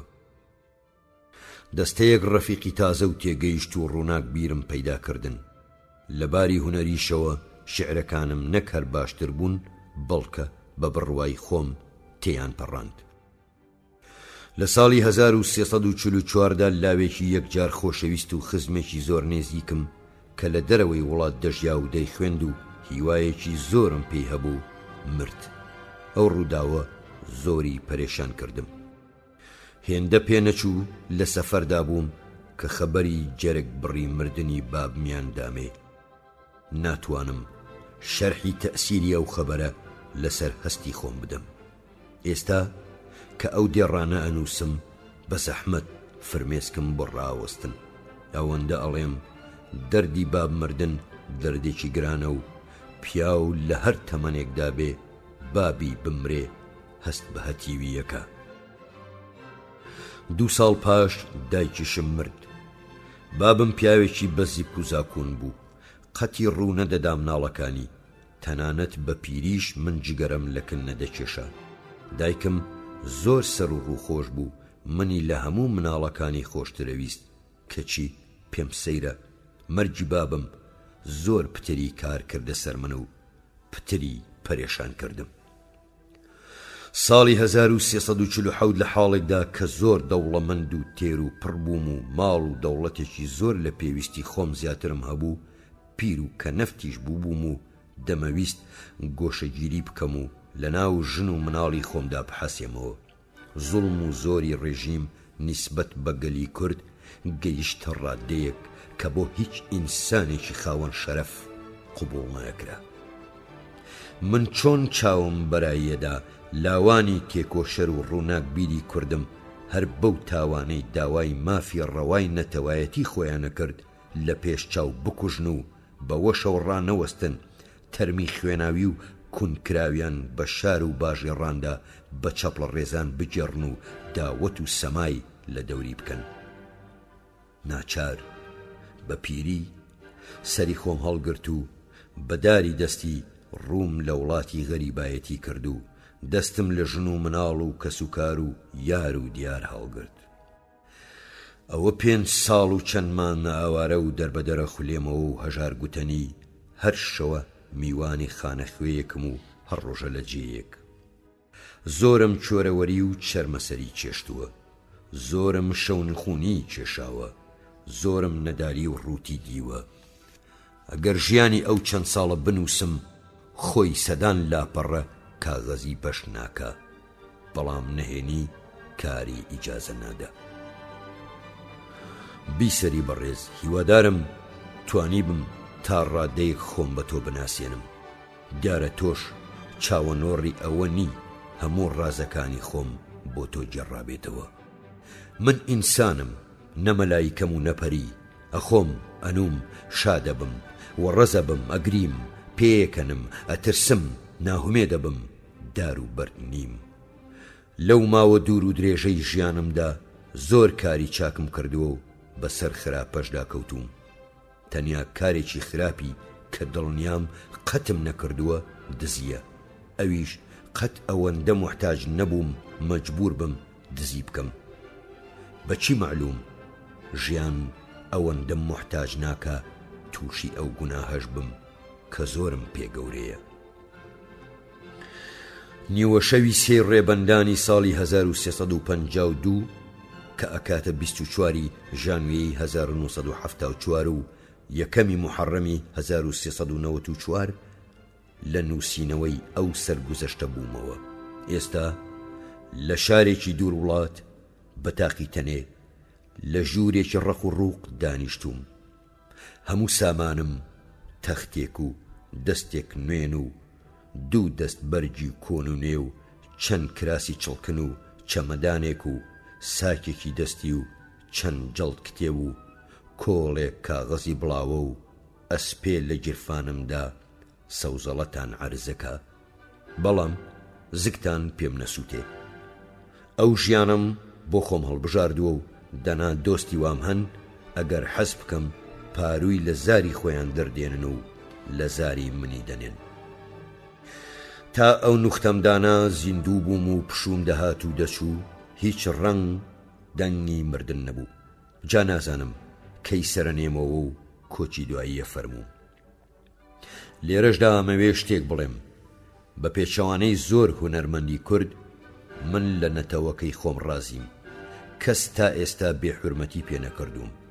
داوای درا و ماڵیشم لە کەس نەکردووە تا بزانم دەمداتێ یان نا. لە لێقەومانیشدا نانیان داومێ و ڕایان گرتووم. شعریشم تەنیا بۆ دەربڕینی ئیحساسی خۆم داناوە و هیچ حەقم نییە منەتیان بەسەرا بکەم. ئەوان پێیان ناخۆش بێیان خۆش، من کە شعرم بۆ هات ناتوانم نەیڵێم. گەلێک قسەم لە دڵا بوو، حیکایەتم مابوو، کەچی لە بەختی کەچم خامە نوچی لێرەشکا. لەبەر شکانی نوچی خامە نییە کە لە جێڕانەوەی حیکایەتی دڵی خۆم واز دێنم. نا، من وەکو هەموو ئینسانێکی کورد، بە تایبەتی کوردێکی ئێرانی، هێشتا لە دنیایەکی پڕ لە ئەسراردا ژیم و ناکرێ ڕازەکانی دەروونم هەڵڕێژم. تۆ بڵێی کورد بگاتە جێگایەک و منیش ئەوەندە بژیم هەرچی ئەیزانم و بینوسم و قازانجی لە زیان پتر بێ. ئینسانم، ژیانم پێخۆشە. پێم خۆشە لە شاری ئاوەدان لە شەقامی پاک و خاوێن لەگەڵ خۆشەویستان بگەڕێم. پێم خۆشە لە ژووری گەرم و گوڕ لەسەر نوێنی نەرم وەرکەوم. پێم خۆشە سەروە باسکێکی نەرم و نۆڵ بکەم. پێم خۆشە کام خۆراک خۆشە لە پێشمدا بێ. پێم خۆشە کام شەراب چاکە لە جاممدا بێ. دەمەوێ سەما و هەڵپەڕینی نازداران تەماشا بکەم. دەمەوێ جوانترین بالێ ببینم، بۆ چاکترین ئۆپێرا جۆڕا بگرم. دەمەوێ بەرزترین سەمفۆنیم بۆ لێ بدرێ. نامەوێ دەربەدەر و سەرگەردان بم، بە تەنێ بە چێ و شاخاندا بگەڕێم، لە ئەشکەوت و زەندۆڵان بخزێم، لەسەر بەردی ڕق بنوم، خۆناغی ڕق و ساردی تفەنگ بکەمە سەرین، نانی وشک و کەڕواوی بخۆم، ئاوی سوێر و گەرم بخۆمەوە. پێم خۆش نییە لە قەفرتە و چەنگە کڕەی نیوە گیانان ببینم. خوێن و فرمێسکم وە بەرچاو بکەوێ. پێم خۆش نییە بە تەقەی تفەنگ و گرمەی تۆپ و هاڕەی تەیارە ڕابچەنم. بەڵام چی بکەم کوردم کۆیلم. ئەوانە هەموو تەنانەت کوژران و کوشتنم پێ لە کۆیلەتی خۆشترە. تۆ بەڵێنم پێ بدە تا من بەرەو ژوان ببمەوە، بمدەیە ماچێکی تەڕ لەم لێوە با جوان ببمەوە. دەستی لەرزۆکم هەتا تێیدایە هێزی بەیگوشین، لێم گەڕێ تاوێ لە باخی سینە میوان ببمەوە. شەنگە بێری بسڕەوە فرمێسکی بێشوانی ئیتر، ڕەنگە هێشتا لەو چیا و زۆزانە بۆ شوان ببمەوە. من گوڵی سەرگۆڕی ئاواتی لە مێژینەم، بەڵام ڕێژنێکم لێ بدا پێم وایە بۆ ڕوان ببمەوە. شێخی سەنعان بۆ کچی گاور لە ئیسلام وەرگەڕا، من خەریکم بۆ کچە شێخێ پەژێوان ببمەوە. بیسەرانی بەڕێز خۆشەویستانم، ئەوەی لە ماوەی ڕابردووە گوێبیستی بوون بەشێک بوو لە ژیانی شاعری عەشق و ئازادی مامۆستا هێمنی هەمیشە زیندوو. دیارە ئەوە بە پێنووسی خۆی و لە پێشەکی تاریک و ڕووندا وەکو خۆی بڵاو کراوەتەوە و ئێمەش بەبێ هیچ دەستکاری و ڕوتوشێک پێشکەشی ئێوەی خۆشەویستمان کرد. بە هیواین توانی بێتمان چەمچێک لە ژیانی ئەو شاعیرە بەهرەمەندە بە ئێوەی ئازیز پێشکەش بکەین و ئێوەش لێی شارەزابوو بن. تا جارێکی دیکە و بە یەگەشتنەوەیشی تر شاد و سەرفراز و هەمیشە سەربرز بن.